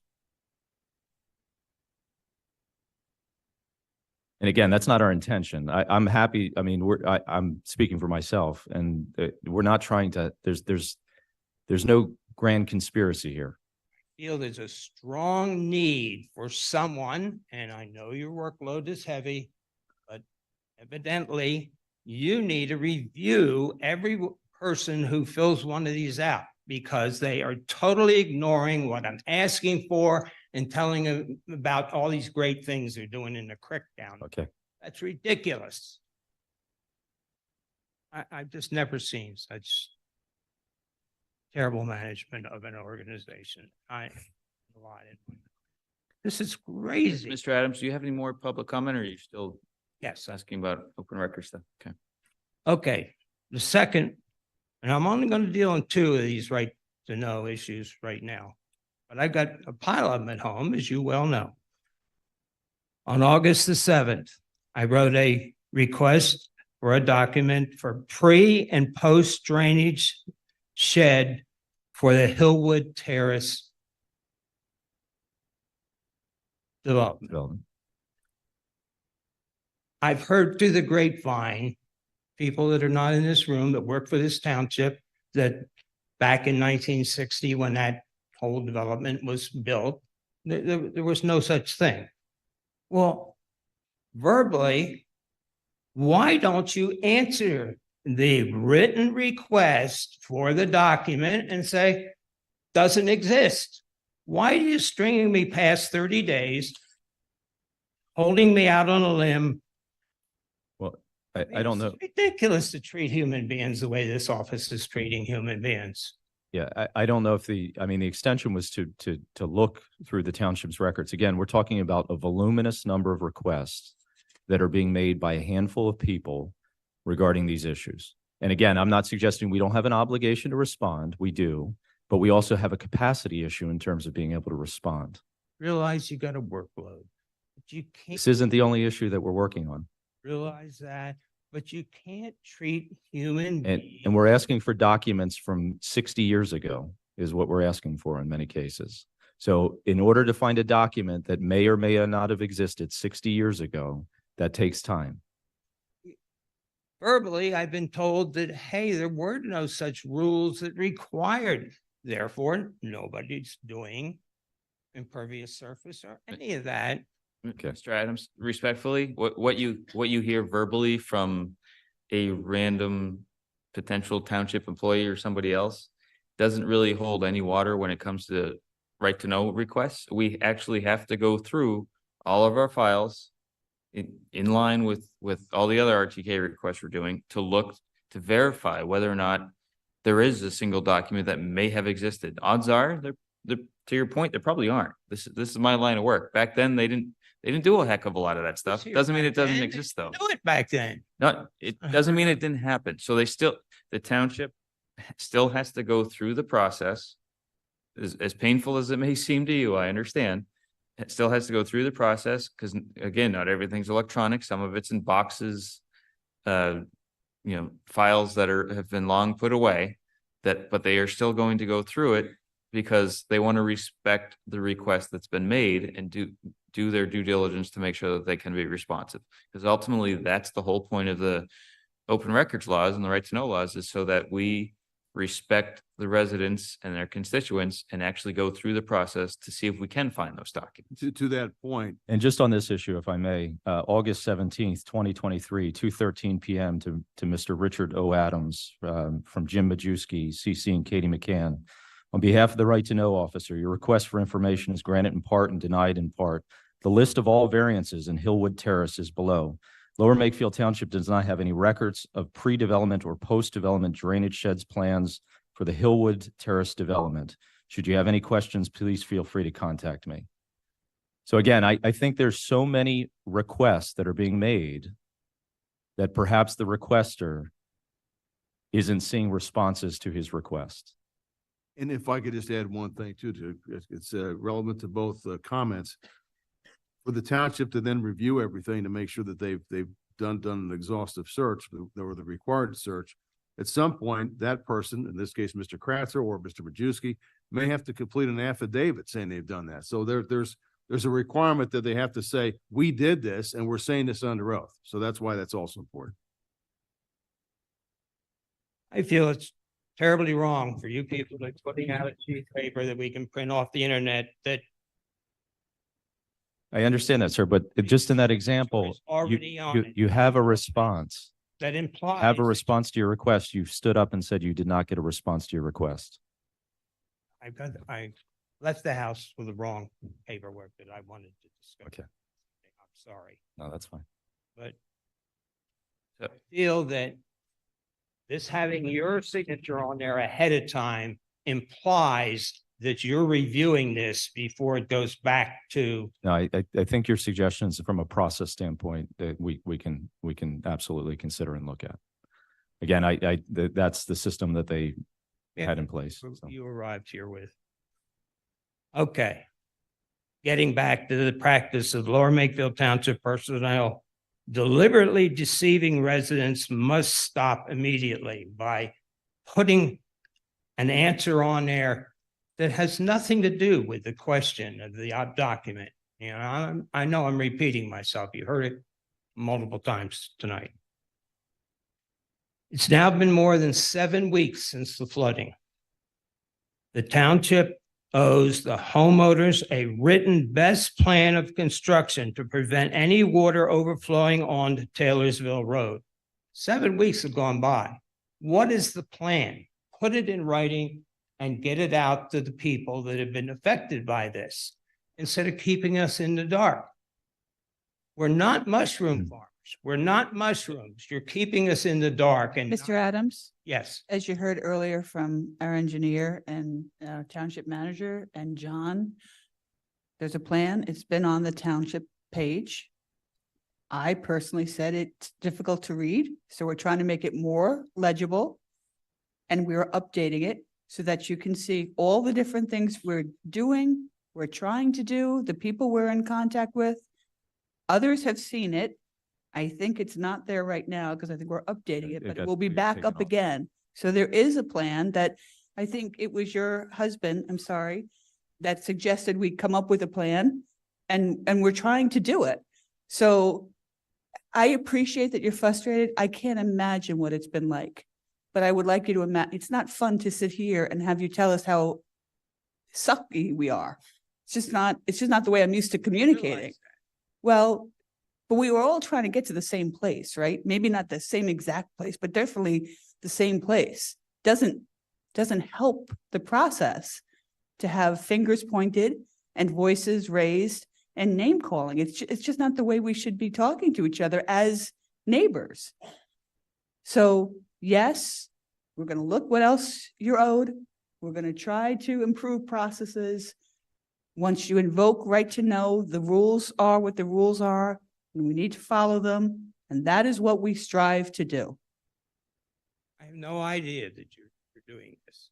And I come to the meetings, the ones in between this meeting, and I hope there's going to be one next Wednesday that we can attend to find out what's going on.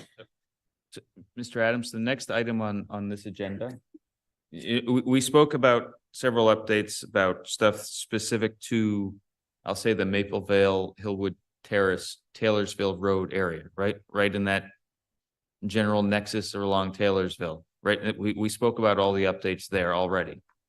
The next, and some ideas about what we can do again in that area, in addition to the pipe that's been installed, in addition to still trying to get a second pipe, in addition to cleaning the streams, in addition to the Highland Drive work.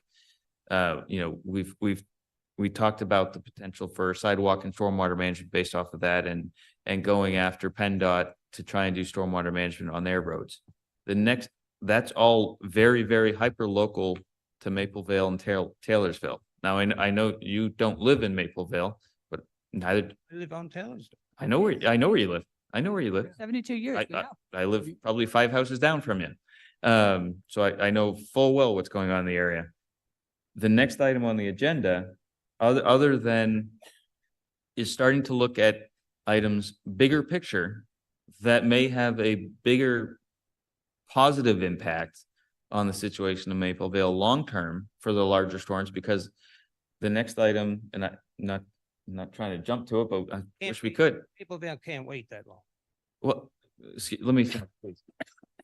So the next item on the agenda is going to look at other items upstream that we can do in the near term, midterm, long term, and how we can implement that as part of this larger plan. When we talk about plan, it's an immediate term schedule is what we've been showing in that Gantt chart. But we also have bigger issues for Maple Vale. We have the immediate term stuff that we're trying to very quickly fix things to, which I think we've been doing in terms of stabilizing homes and moving quickly. We've had other medium-term things where we're looking to clean the streams immediately, which our Public Works Department has been doing. Not all the time with all that much help from agencies that we have to rely on for issuing permits. And then we have other things that we're planning for the very near term this fall that should have a positive impact as well. Now, are they all complete fixes? Absolutely not. No one will ever say that, but they are small. How do you eat an elephant? One bite at a time. So these are small bites of that elephant. Sorry, Larissa, I know you're a vegetarian. Bad thing. But that's what those things are. And now these next items that we're considering, that'll inform the longer term, bigger picture, where we have an opportunity to really have a positive impact throughout that watershed and potentially others. So that's the next item.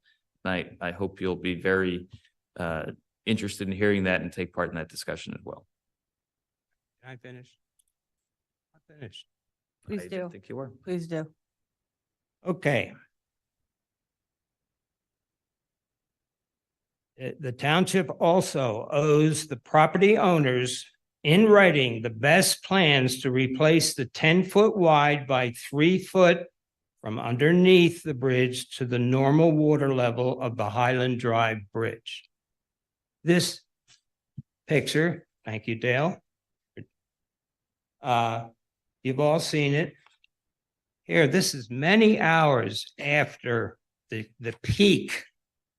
And all I hear is, oh, well, nobody's telling me that you're going to replace the bridge so that the 10-foot wide and only 3-foot from the water level to the bottom of the bridge so that the water can get through there and not end up out on Taylorsville Road.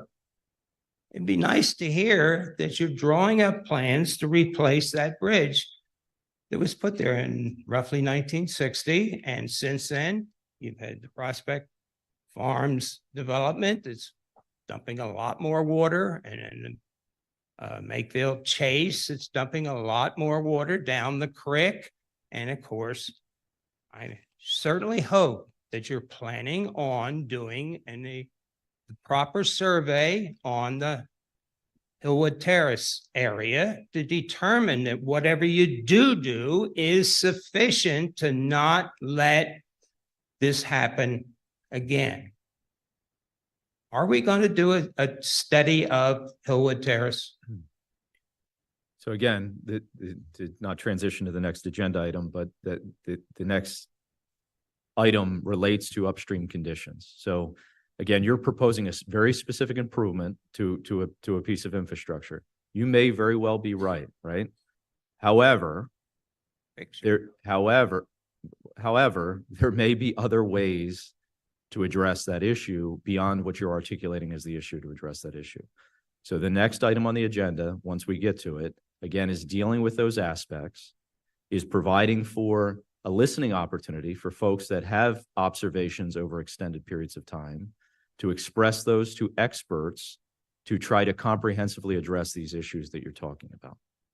So again, your suggestion may very well be the proper suggestion, but you don't just draw up plans and start replacing culverts without understanding. I understand that, and we're doing that. It's gone by and we haven't contracted. So you're talking about things that have happened over 80 years.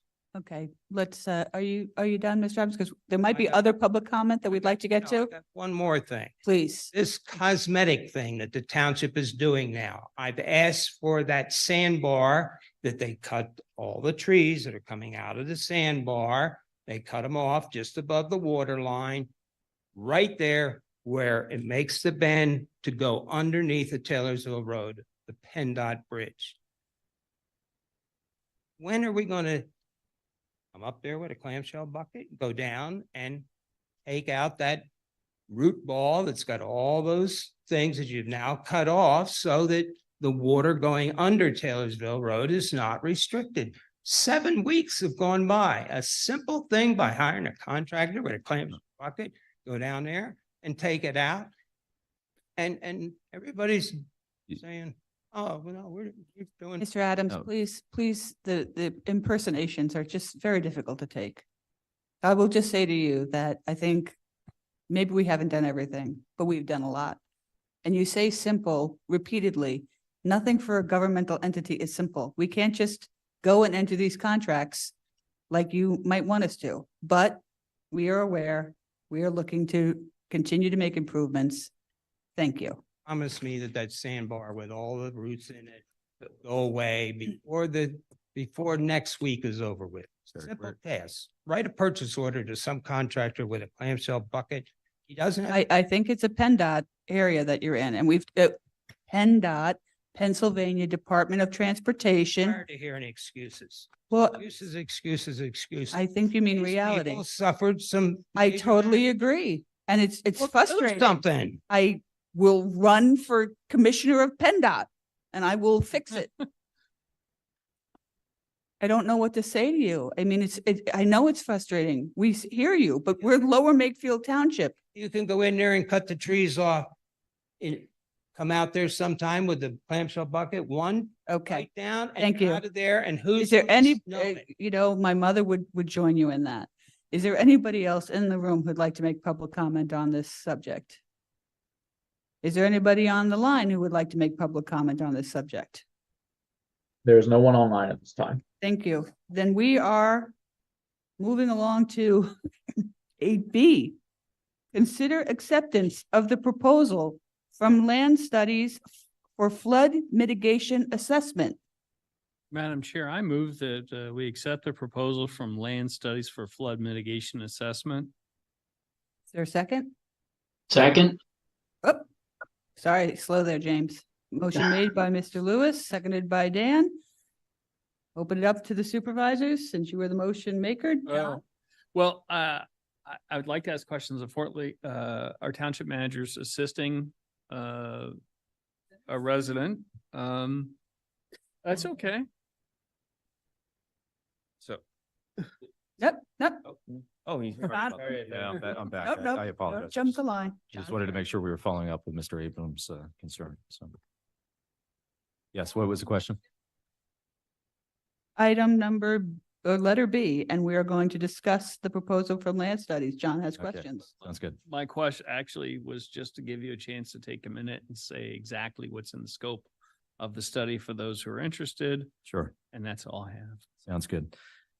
So it's a tributary assessment. There's a series of tasks that are outlined in the proposal that's looking specifically at the unnamed tributary located upstream of the Mapleville neighborhood, essentially from the upper stream reaches, which sort of starts around the Merrick Road area, essentially down to the canal. So. Task one relates to some of the background information and mapping, looking at, again, trying to collect that historic information and data in order to inform the work. Task two involves an actual physical visit from Land Studies, a 2-day sort of visit, if you will, of that stream corridor, walking that entire stream corridor, trying to understand sort of opportunities that exist. As part of that, recognizing that there are folks that have been here for extended periods of time and have observed conditions. There's the sort of a gathering session or gathering meeting so that folks that have information, whether it be photographic information, whether it be first-hand accounts, whatever it may be, all of that information can be provided to the consultant.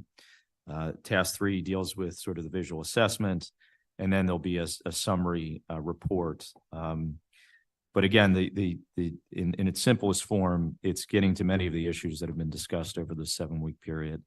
Again, a lot of our focus has been on addressing what's happening or what happened at the sort of the bottom of the drainage area. This is looking at upstream opportunities that may exist. So that we can evaluate things like Mr. Adams has indicated, does that culvert need to be upsized? Is there an opportunity there? Are there green infrastructure sort of components that can be addressed upstream to address the issue? Is there some floodplain restoration work that potentially can be done? Again, that would require probably partnership with private property owners, but there's some larger private properties that are upstream of sort of the area. So is there an opportunity to sort of capture water upstream? Is there opportunities for, retrofitting stormwater basins to promote additional infiltration? All of those kinds of things from sort of top of the tributary, the unnamed tributary, to its ultimate discharge point is intended to be sort of evaluated as part of the scope from Land Studies. So just to give some background, Land Studies is specifically focused in these areas, have done work throughout the Commonwealth of Pennsylvania and beyond in these areas. I've worked with them personally on a number of occasions. They're leaders in this field. And so with that, would recommend their engagement. I think they can, in addition to sort of the local perspective that we offer, I think they can offer some perspective that would be helpful in informing sort of that comprehensive strategic look at this watershed that we've been talking about. So that's sort of a brief highlight. Happy to answer any specific questions on the proposal.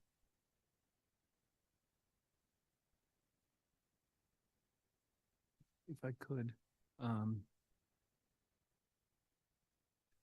will they be able to help us understand what our total capacity is now, what it could be in the future post improvements? So we have a rough idea what we can say that we think the best case scenario is, assuming we employ or do everything that they recommend, so that we can say, hey, because the one challenge that we have is there's a lot of variability in storms, right? And how they hit, what the volumes and all that. Will we have a better understanding of what we think the best case scenario is outside of this, and how much we could be able to support going forward in terms of battle hardening our stormwater management? Yeah, I would say as it relates to this, this specific area of the township, yes, we would be positioned to do that. For Yep. that area of the township. We've been also talking a little bit about stuff more generally outside of the affected area. The Merrick Road down, it seems like a pretty good break point for, Well, if I may, the Yeah. reason that's the break point, I think, is because when we look at watershed mapping, so USGS, they have a yeah. function called Stream Stats. You can all go online. I know I've showed you how to do that, April.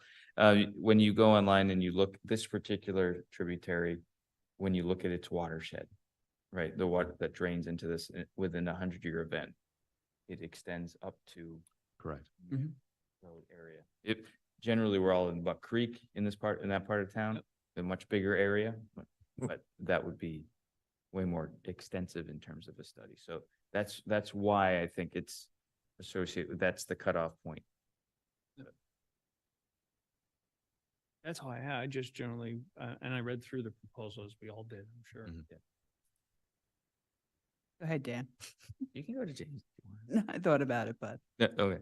So, yeah, I guess when I read the proposal, what I think folks need to understand is when I read this is sort of an existing conditions review coupled where we're doing a full assessment of the watershed to see what's there that maybe hasn't been assessed in the past. To go through and look for parcel ownership, to see where the stream goes, what it looks like. Lots of these properties probably haven't been accessed by the township in a very long time, where these streams go. And we just want to really get a better understanding of what properties look like within the watershed. It's not going to, to me, it doesn't read, it reads, they're not going to go out there with someone with a total station doing a land survey to get every inch of topography, but there is publicly available information that does provide pretty good topographical information that they can use to better understand what opportunities might be out there and what water is doing based on information that they can review. And from there, I think this is phase one of a couple, in my view. The ultimate deliverables that you get from this, you'll get a summary of what's there. You'll get all that data they collected over these. It's not going to take them very long to do this based on this proposal, but you'll get a summary of what's happening in the watershed. And from that, because they do this, they lean more planning than engineers, and to me, there's a divide there. But it's so planning from the planner side of things, they tend to look at the bigger picture watershed and say, okay, here are typical or potential solutions for different scenarios in different parts of the watershed. And here's the range of positive impact you can have by implementing these things. Here's a range of costs they might have. It's not okay, here's project number one designed, here's project number two, and we're going to get it, all in a line. We're just going to execute. That would be, those are next phases of something like this. This is setting the groundwork to be able to do all that stuff and to be able to turn some of this into projects where the engineers come in and do the survey with the total station and all that stuff and crunch the numbers, because they do have, any project that does happen has to be modeled. It has to follow specific standards. It has to be signed off on by a professional engineer in Pennsylvania, civil engineers. And we have to go through that and it has to get funded by different sources, all that stuff. But this is the key first step, in my opinion, to make sure that we can actually start the process. We got to start somewhere, and this is really where we start. And it involves not only what I would refer to in my line of work as initial desktop review, a critical issues assessment, as I would typically refer to it, but it also includes on the ground field work or field inspections where they're walking the streams, they're looking at properties. They're probably going to interview some of y'all if you're interested to collect that information, put that into something so that we can then process that information. Yeah, Mr. Adams, collect your 72 years of knowledge of the watershed, right? That's the type of information they need, whether it's anecdotal or not. They can go through that and ascertain what's happening, to look at those historic aerials I was talking about with Pendle where the stream looks like it moved. They're going to look at that stuff. So we can start somewhere and develop a real plan, to your point, for long-term, for the next however many months, weeks, months, years, to implement these projects to improve this watershed and see what maybe it informs other stuff in the township that we do. So Mr. Adams, please sit down. We're not done discussing as a board, and I don't want you to feel the need to huff and puff up at the mic. So in terms of just a quick, I like the proposal. It covers a lot of bases for me. From some of the nitty gritty stuff, just to be sure we're covering it from a contractual perspective.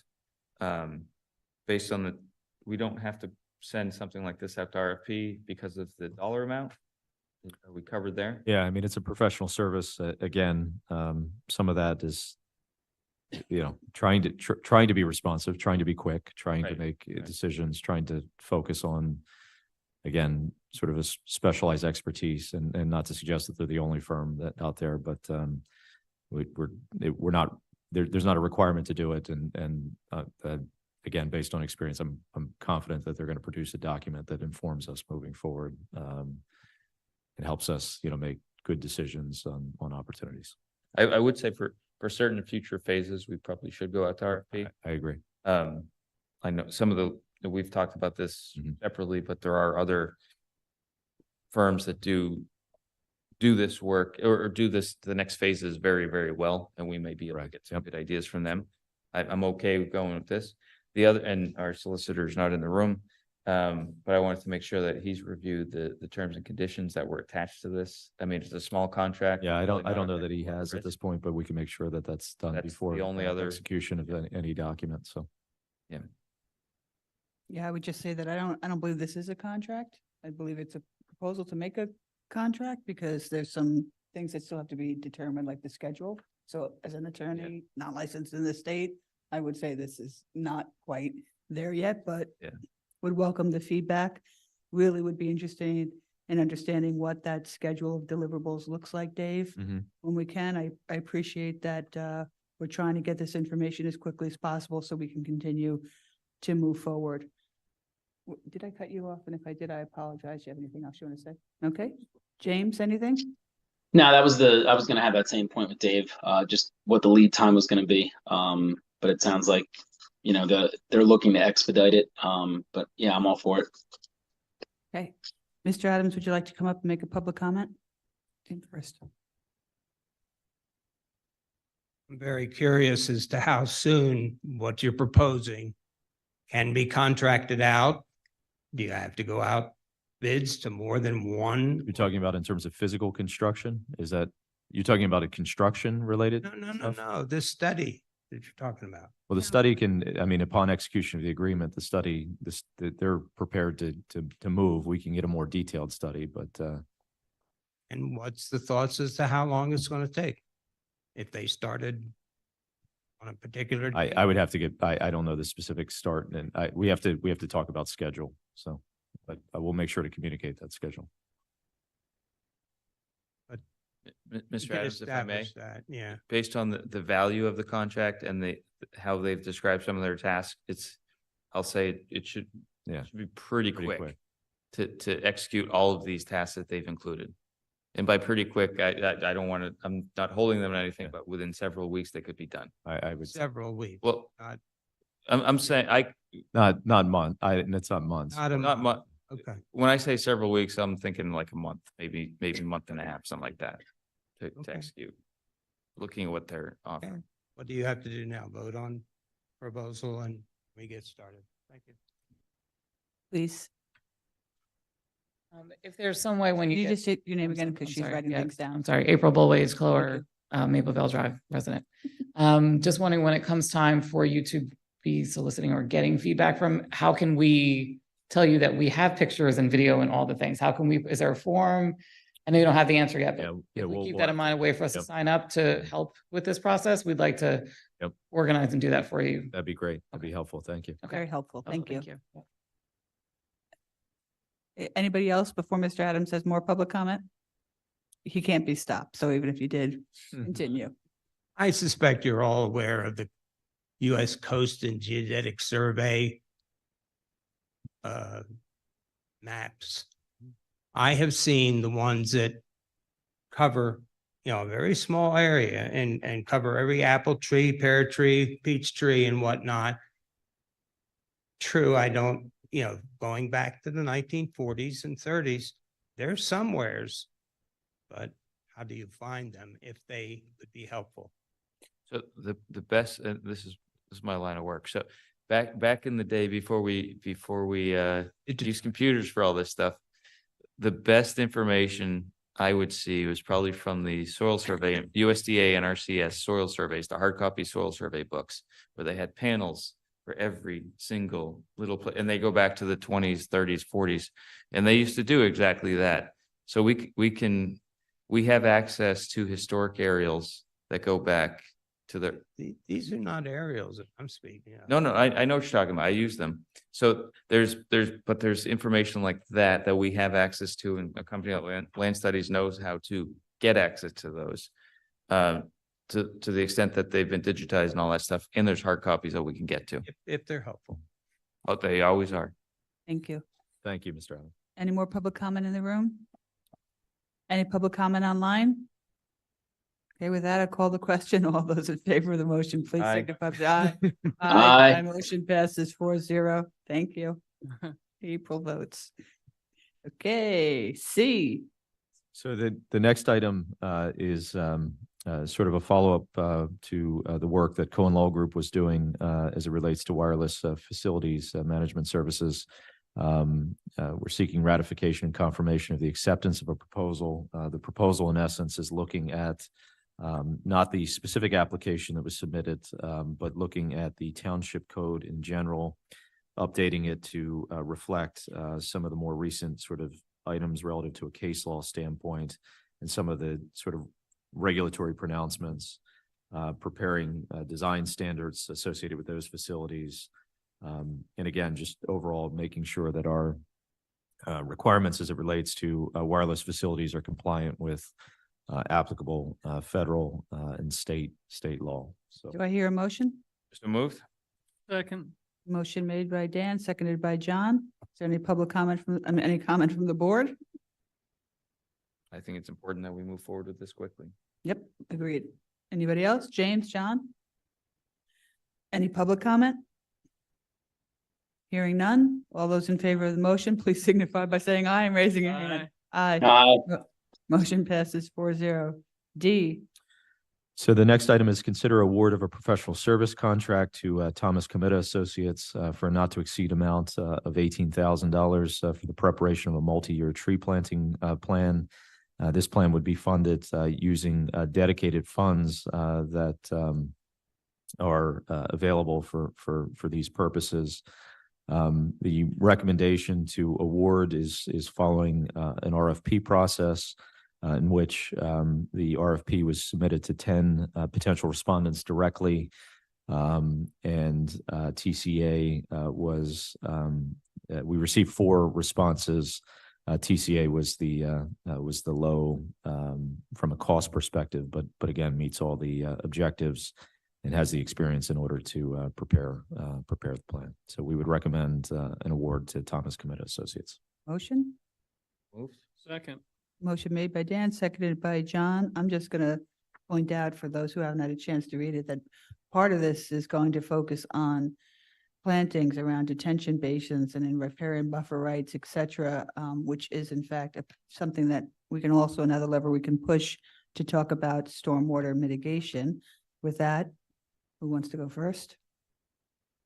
yield because the last time I advocated for tree planting, I was screamed at. It was not a priority because we need to do stormwater management first. And ironically, this is part of that. So I won't make any more statements at the risk of getting yelled I at. think we all have tree bruises amongst us, so we won't Yeah. talk about them. Mr. Solicitor, I didn't realize, I didn't notice that one of the other firms or one of the other proposers on this is the Morris Arboretum and Gardens of the University of Pennsylvania. Oh. No, yes, I am a University of Pennsylvania grad. I also, as a biologist, I actually was taught by one of the senior botanists at the Morris Arboretum. That's where they sit. I've also used them as a expert, as a resident experts on projects of mine in the private sector. So I did not at all talk to them about any of this work. I Are understand. you actively engaged with them on anything at this time? No. And there's no conflict. Okay, just checking. James?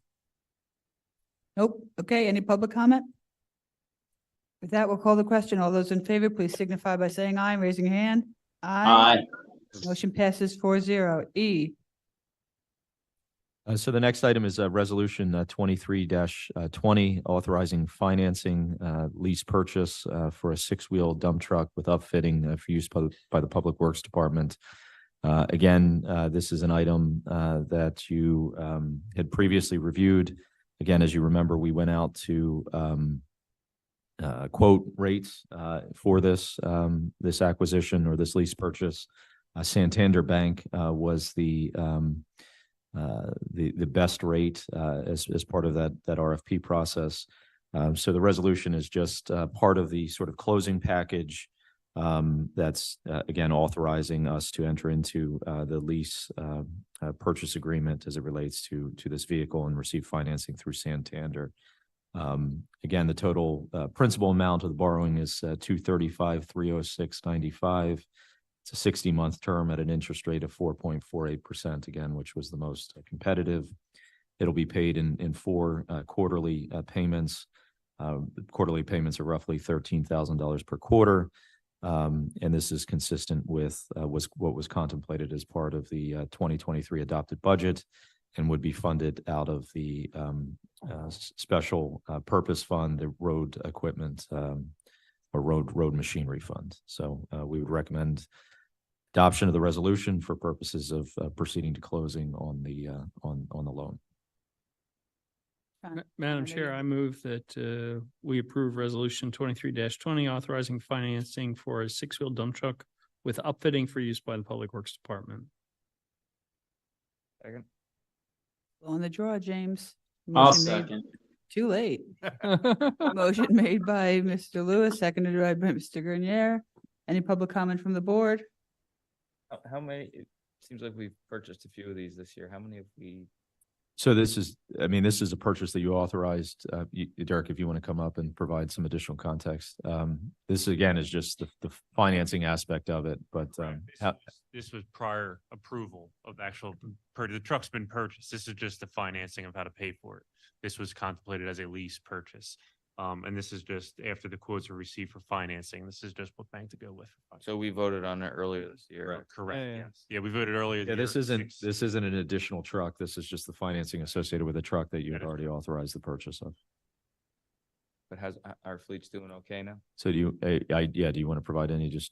Yeah, so this truck will be replacing, as previously discussed, a 2003 that is obviously severely falling apart and hopefully, gets through the winter. But this truck is, since it was pre-approved, it should be delivered hopefully in January to us. So this is again, just squaring away financing. It'll be at Community Pride Day. We'll have, this one will make it the next year. It won't be as shiny, gets through this winter, but yeah, it'll be there. Yeah. It did look, the one we had looked amazing. That one got delivered again early summer, so Yeah. it didn't even get used yet. Really has no miles, but yeah, that one replaced just for contemplates. Everyone's aware that was took almost a year and a half to get that one. That replaced a truck that was actually out of service, couldn't even be inspected anymore. That's how rotted out it was. So it is imperative to stay up on the fleet before the truck falls in disrepair, and you're talking $25,000 in repairs again back on the road. So But did you get money from the junkyard for it, Derek? Not this, no. Oh. Well, this is replacing, eventually will go for sale, yeah. Okay. And I think it's Santander. I think it's That- made that that's way. okay. Yeah, yeah. Any public comment? Being none, all those in favor, please signify by saying aye and raising your hand. Aye. Aye. Motion passes 4-0. Solicitors report. Thank you. Yes, thank you, Madam Chair. And the executive session started tonight at 6:30. It ended approximately 7:43 tonight, I believe. All board members were present at the executive session, as well as the chief, Mr. Kratzer, and myself. Items related to real estate, litigation, personnel, and informational items were discussed at the executive session. First item under my report, you may recall that I think the last meeting, we authorized to advertise amendments to Chapter 130, Article 1 of the Code of Ordinances regarding short-term rentals, regarding a kind of window of time for a three strikes you're out situation for revocation of a license for short-term rentals. That was properly advertised. It is now appropriate for you to consider enacting tonight by voting to approve. Madam Chair, I move that we approve ordinance number 441, amending chapter 130, article 1 of the Code of Ordinance of Lower Makefield Township to provide for immediate revocation of any issued license. Second. Second. Giving it to James. He's so attentive. Motion made by Supervisor Lewis, seconded by Supervisor McCartney. Any comment from the board? So I'm going to just say very quickly, I think we were a leader in this area. New York City just passed something that looks a lot like ours. That being said, there may still be more to be done, and I encourage the solicitor and others to give us feedback on how we can. We'll continue to monitor that situation. Like, we get a lot of case law reports and things like this, especially from the Pocono area, because that's where the lot of this is going on. So we'll continue to look at that and make sure if there's anything that we can do to strengthen the ordinance and to make it more enforceable for the residents. Everybody else will certainly do that. Okay, any public comment? Hearing none, all those in favor of the motion, please signify by saying aye and raising your hand. Aye. Motion passes 4-0. Thank you. Next is Resolution 23-21, authorizes and approves the execution recording of the unilateral declaration of covenants, conditions, and restrictions with operations and maintenance obligations for the community trail connection constructed by the township along Edgewood and Oxford Valley Roads. This was necessitated because there is PennDOT and DEP oversight, and we want to make sure that we are consistent with and meet all the NPDES requirements and everything else that's required under those circumstances. So this will be a recorded version of our obligation to do that. Move. Second. Motion made by Dan, seconded by John. Sorry, James. Any comment from the board? Any public comment? All those in favor of the motion, please signify by saying aye and raising your hand. Aye. Motion passes 4-0. Thank you. The next two items are nearly identical. This is just a way to memorialize the recording of easements and the payment for easements along the bike path connection along Woodside Road, as discussed earlier. First, 23-22 is authorized and accept the memorandum of understanding and deed of easement for completion of a bike path connection along Woodside Road at 1208 Woodside Road. Moved. Second. Motion made by Dan, seconded by John. Any comment from the board? Any public comment? All those in favor of the motion, please signify by saying aye and raising your hand. Aye. Aye. I abstain, so motion passes 3-1. 3-0-1. Then the next is, as I said, similar to the prior motion and resolution. For Resolution 23-23, to authorize and accept the memorandum of understanding and deed of easement for completion of the bike path connection along Woodside Road at 1214 Woodside Road. Moved. James, it's your time to shine. Second. Say it. I'll take the second. Sure. Excellent. Motion made by Dan, seconded by James. Any discussion from the board? Any public comment? All those in favor of the motion, please signify by saying aye and raising your hand. Aye. 3-4, 1 abstention. Okay. Okay, 10, zoning hearing board. Yes, 4 matters for your consideration. First, appeal number Z-23-2029, Eric Canivas, who's actually the contractor for property located at 968 Queens Drive, owned by the Whitby family, tax parcel 20-037-061.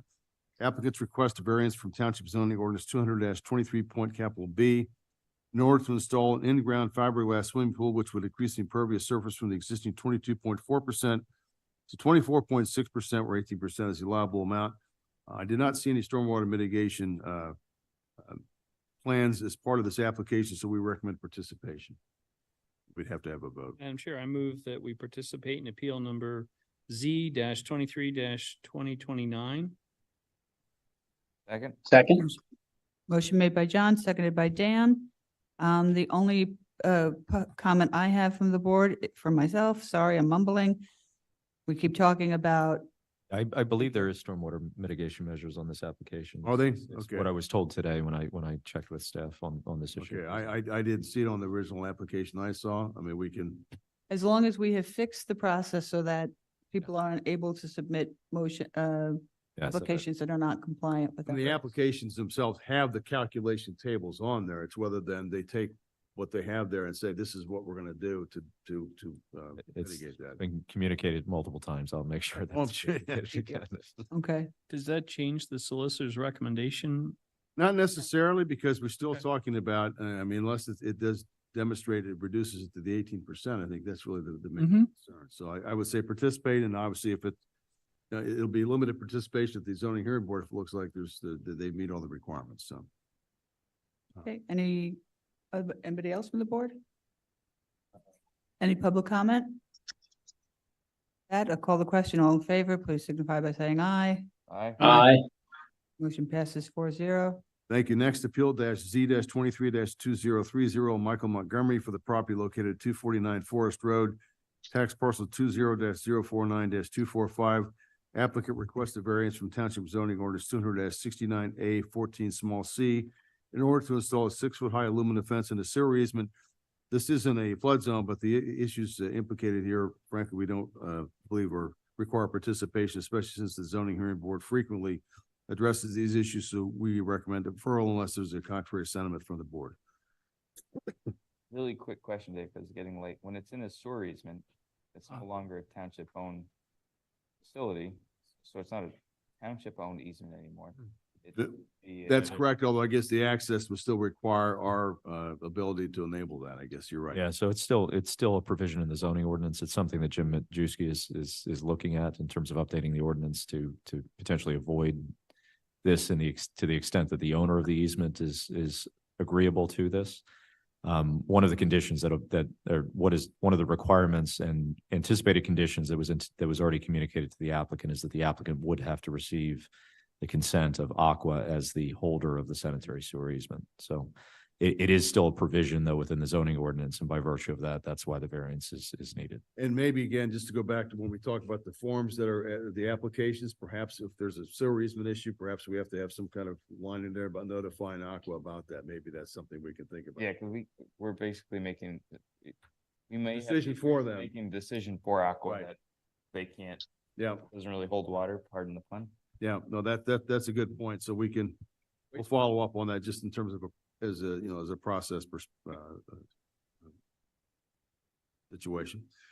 All right, next appeal Z-23-2031, Victor Fiore for the property located at 0 Dolington Road, tax parcel 20-020-113-004, requesting a variances from Township Zoning Ordinance 200-69.A14 small a in order to construct a detached 3,200 square foot garage not in the fourth of the lot farthest removed from the road, in Township Zoning Ordinance 200-69A for a proposed height of 26 feet 7 inches, where 15 feet is the maximum permitted.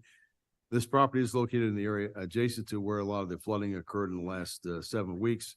So given the circumstances, we would recommend participation just to make sure that any other concerns are addressed that may possibly impact on stormwater management. So it would require a vote if that's something that would be the board's attention. I'd like to make a motion to have the Board of Supervisors participate in appeal number Z-2031 for the property located at 0 Dolington Road, tax parcel number 20-020-113-004. Second. Motion made by Dan, seconded by John. Any comment from the board? Yeah, as the solicitor noted, this parcel is not only in this watershed, it has a very long stretch of, it's probably the single largest parcel in terms of length of stream from that unnamed trib that we're talking about, that we're studying, included in there. I don't know if, I think they were shared with our township manager as well, but I know the landowner sent me photos of the property flooded during the storm event, including multiple bridges across that stream and other things in there. I'm a little concerned. I know this is going over a old tennis court or parking space that's been there for years, where they park multiple cars, but putting in a facility that is 26.5 feet tall, where the max is 15 and is 3,200 square feet, is cause for some concern. So I'm glad that we're considering participating here. Any other comments from the board? Just for clarification, Dan, your motion was to oppose or participate? I said participate. If you want to go stronger than that, I'm open to hearing it, but I figured participation is a good start. Dan or Dave, we can always change that position, right? Yes, I mean, if the hearing convenes and it looks like there's information that maybe cause more concern, the next supervisor may, assuming it's continued or that isn't completed, or if there's more information obtained in the intervening time in the next meeting, the board decides and wants to change the position, certainly can do that. We've done that in the past. We've done it recently. So If the zoning hearing board approves the variance, however, though, do we still have standing ground to oppose we always afterwards? have standing, yes, we always have standing to, even if we don't participate, we have standing as a township. We can always take action on appeal or something like that, for sure. James, Okay. to your point, my feeling on this one is, compared to the first one we're participating in to keep an eye on things. And it's probably something that isn't all that negative, but we just want to see what the details are of their mitigation. This one kind of falls on the other side of the fence for me, where I don't really love the variance request, and I can understand why people would oppose this one, and I lean that way a bit myself, but I want to give them the benefit of the doubt to present their case. From the get-go, but be happy to hear public comment on that too. Yeah, I would just say that, the proposal as indicated doesn't say that they're going to be impacting anything about impervious space. Interesting. So, Well, the problem with that is it's what, a 20-acre parcel, so their percent impervious, they can do a lot on that parcel that is impervious and never meet that threshold, but it doesn't mean that they're not going to be affecting. but we still have that rule, right? That when you're going to build, you're going to have to do stuff to mitigate, impervious or not. Isn't that part of the whole thing? Not necessarily. No. So there are thresholds where you have, so there's state thresholds, 1/4 acre more of new impervious or an acre of disturbance. That's a state issue, a county issue too. In the township, not necessarily. Okay. So, and they could wax poetic about that better than I I don't want them to. Okay, if what the board is done, I believe we have public comment. Name? Richard Adams, Thank you. 221 Taylorsville Road. I'm opposed to any additional roofed area that would put water on the ground and end up coming down the creek. I've been told by people over in the office over here that there is also water lines from the other side of Dolington Road that drain onto that property. That property is so old, I'm sure it's just like the Hillwood Terrace Estates, that there's never been a survey of that property before anything is granted to the property owner that would even alter the amount of water that ends up not going into the ground. I strongly think that this governing body needs to require a complete study of that property and divulge how much water is coming from across Dolington Road. I was unaware of that. Yeah, so to Mr. Adams, two points you made. Yes. One, I'm somewhat, in terms, and I don't know if Isaac or Dave could talk more about this, but I think I was talking to Mr. Marchuski, or I don't know if it was you, Derek. I forget who told me, but I heard something similar that bless you. There is a small area, is it Houston Road that collects drainage and is piped to that property. Yeah, it's not a large drainage area, but it was something that I heard. It was a head scratcher, but it's something, right? Everything adds up. Amen. I agree. The other part of that is, it is an interesting, the parcel itself is interesting. Because it is old. Lots of stuff has been going on there for years and years and years. I don't back up to it personally, but I know a lot of the neighborhood I live in backs up to it. They have a tall barbed wire fence around the whole thing. I'm aware that there are,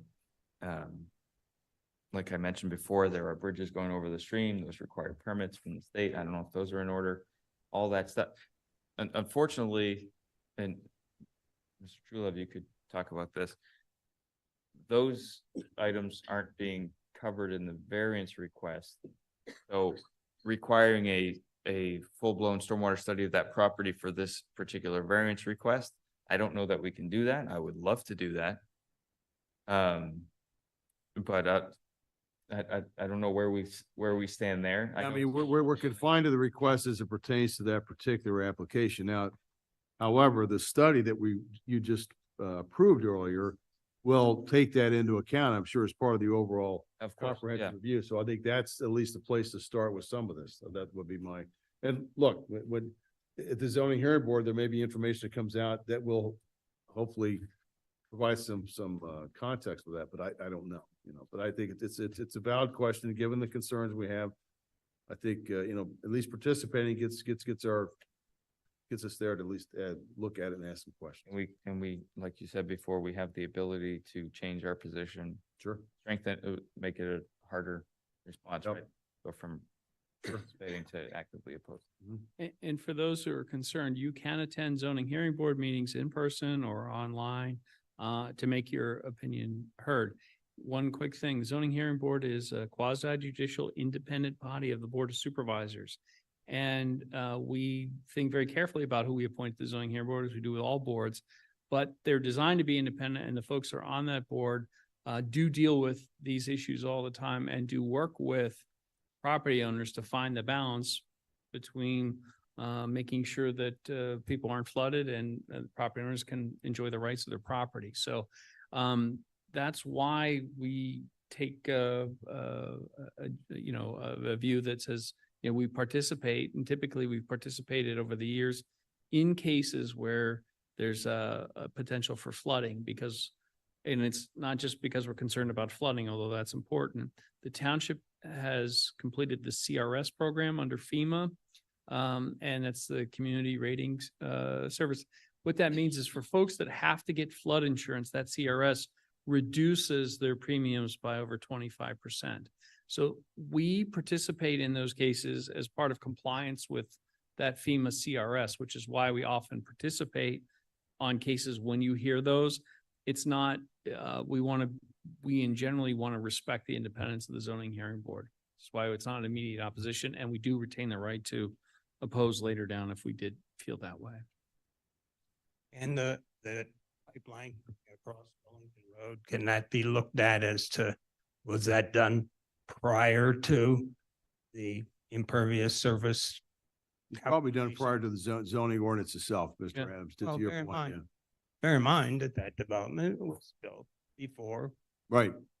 But I think as the board is approved that the land studies, that again will be part of any kind of evaluation of that area and I'm sure whatever, either anecdotal from your perspective, given the number of years that you're in the township, or official records, I think that there's going to be a lot of information they can rely on to at least advise the township how to proceed. And can it be looked at that those, whatever those lines are, could they be redirected to the south and end up in the pond in Yardley, that stream back there? So again, we're talking about a zoning hearing appeal. We understand that you have a lot of ideas about water mitigation, floodwater mitigation, and we've talked about that. Moving on, please. So again, Mr. Adams, you'll have an opportunity to express all these things to direct to the consultant that's developing this. So again, nothing's being disregarded. It's just not at the zoning hearing board. You're talking about matters that are not going to be addressed as part of a zoning hearing board case. That's why I said You're talking about we're not gonna matters talk that- about it because that- it's not, that's, So what I was saying is that the purview of the discussion right now relates to a zoning hearing board application. So some of the things that you're talking about in terms of redirecting discharge points, all of that stuff is part of something else.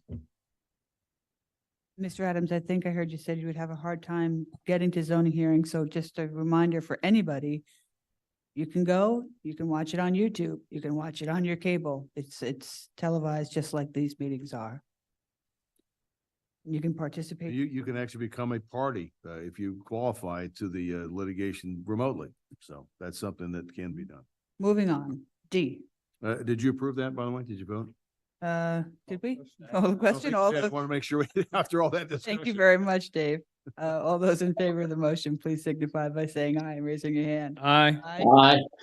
Yes, we did approve it 4-0. Thank you. Okay. Finally, Appeal Z-23-2032, Edward Murphy, the attorney for the property located at 777 Township Line Road, tax parcel 20-012-005-005. Applicants request a special exception so as to allow an additional 21,000 square feet of medical office related space to be provided within the existing office building in accordance with the standards set forth in section 200-98 of the Lower Makefield Township zoning ordinance. By way of personal observation, this is the former office space that occupied by Hill Wallach LLP, which is Penn Medical occupies a great deal of the space there, and they're asking for a special exception to take over the space that we formerly occupied. I think the concerns previously would have been parking. I will say that my observation personally and otherwise, plenty of parking there to handle any kind of additional space there. So we would recommend deferral unless there's a contrary opinion. Are they asking for a special exception because the use type would require a different amount of parking? I believe that originally that was my understanding, yes, because the qualification for medical space normally requires more parking spaces, but there's plenty of parking there to handle that. I mean, I rarely saw that the parking lot, even with the different offices there, 40% occupied at its highest. So I guess I should ask. I believe they're my primary care. yeah, it's not a Oh, my conflict. God. No, you do not. I'm not even licensed in the state. Not a conflict. Can I state that I think Penn Medicine does a wonderful job, but I am against the University of Pennsylvania. So I'm conflicted, but in this case, I'm not voting. So because we're not taking action. Okay, moving on. There's no motion to do anything, so we're going on to agenda item 11. Which actually has no agenda items under it. Supervisor reports. Oh, that would start with me. The only thing I have to report, we started at the top of the hour with the 26th, which is a public forum on the ad hoc committee. There's a regularly scheduled meeting on the 14th next week, so please join in by Zoom to hear what's going on and voice your ideas. John? So the Disability Advisory Board has 2 openings on it. So if you've been thinking about accessibility issues or you yourself are differently abled and want to make an impact in the community and to ensure that all folks can benefit from things that are in the community, whether it's development or just general policy, I urge you to apply. For the folks of the Historical Commission, if you are following me on Facebook, at least as a supervisor, you'll know that the Slate Hill Cemetery is planning a very special event, October 14th. You don't want to miss it. It's been a number of years since we've had a spooky review of the Slate Hill Cemetery, especially now that some of the headstones have been cleaned. It'll be a unique and very special event. I urge all of you to attend. Additionally, I know there's been some discussion in the community about a parcel of property that contains an octagonal schoolhouse. Just want to say that that's still owned privately. And while that owner is attempting to sell the property, it's not altogether clear if there's a buyer at all for that, and the price is very high. So those are my reports.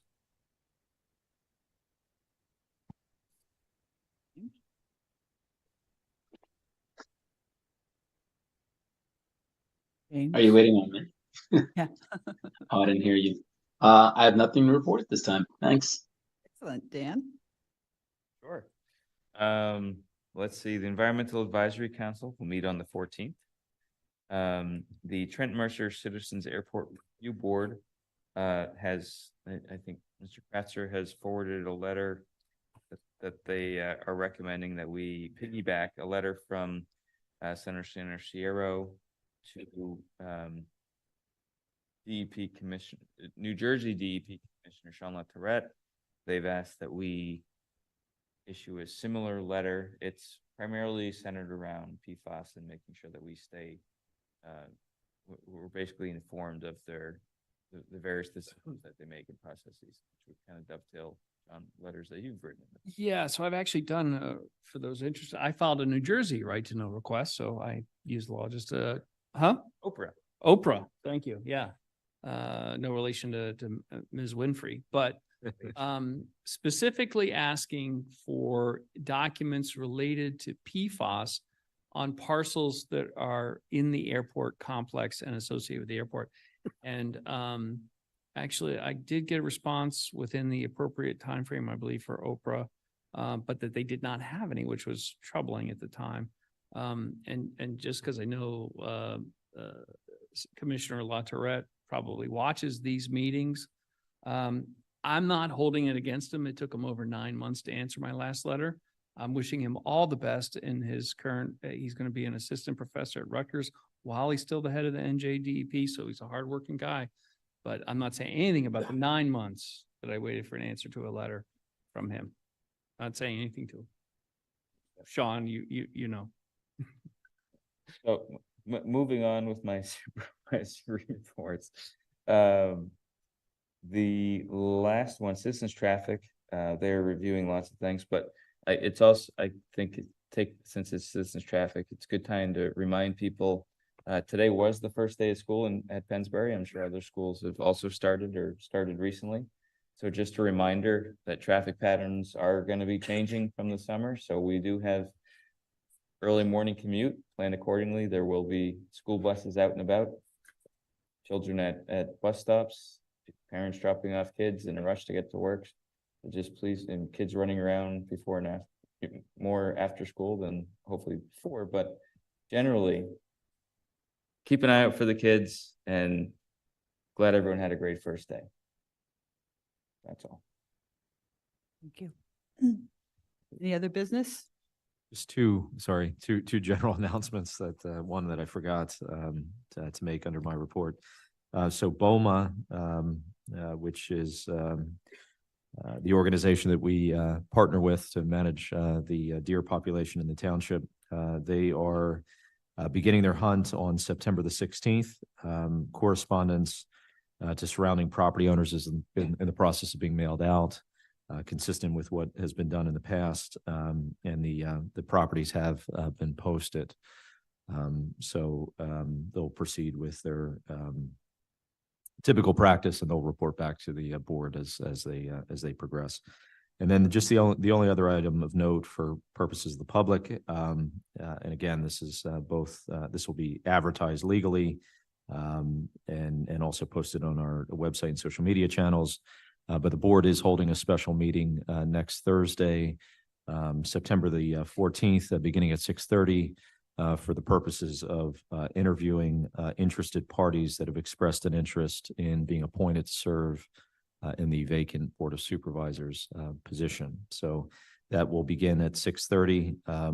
We have 11 parties that have expressed interest at this point, so good community interest. And that meeting will take place again next Thursday, September the 14th, beginning at 6:30 here at the municipal building. So that's all I have, Madam Chair. Thank you. There's no appointments to boards and commissions. So we're moving on to agenda item number 15, public comment. Please state your full name and whether you're a resident of Lower Makefield. Hi there, Adrian Costello, 2122 North Crescent Boulevard in Lower Makefield. I just have a question that hopefully you guys can at least clarify for me. I have a second water meter at my house, and I'm going through the process. They sent me this summer, and I set up my account on the website. Then I had to send them a photo of my meter, and they had to recertify it, I guess. And it's really unclear to me what they're considering an initial meter reading. My initial thought is it should be the last thing I submitted to Lower Makefield 2 years ago, because, you know, they knew this was going on. They knew this was something, and they're right now, for 2 years, they've been collecting money off of water bills, knowing that there's a way to to discount what they're not actually processing. And I'm just unclear based on their instructions. There's not really any guidance that I saw on what I should use for that. You know, and the PUC did not, that wasn't specified. If you wouldn't mind emailing me, I will try to follow up with the folks involved, both from Aqua and from the PUC, to see if I can find that out. You know, like I use it for sprinklers. Pretty sure I learned when we discussed this a couple of years ago here. This first time I learned that the Lower Makefield pool was the biggest predator on that. And so if we're not able to go back the last 2 years, how much are we losing the township? I'm not sure that your information is up to date, Yeah. but I would say that as far as your actual question, hey, I would go with what you had last time. They should give you back as much as you can get. Okay, all right, so then maybe I just go back. Dave has said he can help, so I think that's a great way to proceed. Yeah, I mean, we'll happy to try to help there. Again, ultimately, it's going to be dictated by Aqua's tariff. My understanding that it is prospective, not retroactive, but again, we'll try to get clarification. Yeah, and because you understand my point, right? They knew this was out there. It's not like this is something they're creating starting now. This was a liability. I think should have already been on the July books. 7th, I Something believe. like that. Yeah, so, well, send me the email and we'll take a look at that for you. And, All right. and you're not the only one in town that's dealing with this issue, Yeah, right? yeah. No, I'm glad you were here to talk about this because we've chatted about it. If I'm sure a lot of people have questions, a lot of people have concerns, a lot of people have probably had a fair amount of money because of the way Aqua's been handling this. And obviously the whole issue with the PUC didn't help things along in terms of timing. But is there, without creating some sort of liability for the township, is there any guidance that we can put out there or that we can get from Aqua, which would probably be better, that we could publish? Let me take a look at the final order and the other stuff to see if we can kind of come up with something that will kind of give a cogent, kind of bullet point approach to that if we can. So, Yeah, I think we need to do that. Apologies, I thought we discussed a couple of years ago. Well, this came up. Yeah, I think Somebody had mentioned the pool part of that equation. Urban legends everywhere, Adrian. Urban legends. Do we have a deduct meter on the pool? the issue is that the water that's drained from the pool is also ultimately discharged into the sanitary sewer system. So whoever told you that there was a deduction, I don't know what the basis of a deduction would be because ultimately they're treating the water. So. Okay. All right, cool. Thank you. Thank you. Thank you, Adrian. Any other public comment? Any public comment on the line? Yes, we do have one public comment. Okay, excellent. Can you bring them in, please?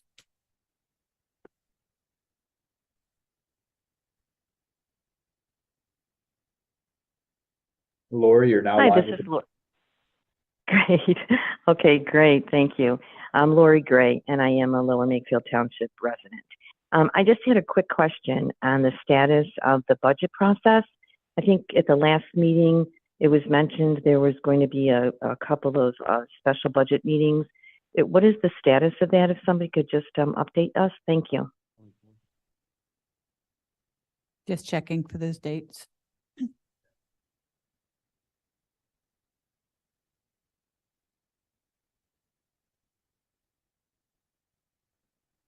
Sorry about that, Lori. I had to just pull up the email that, so looking at conducting the first sort of Board of Supervisors budget workshop on October the 25th at 2023. Again, that information regarding start time and those kinds of details that'll be posted on the township website as well as, again, pushed out via the township social media channels.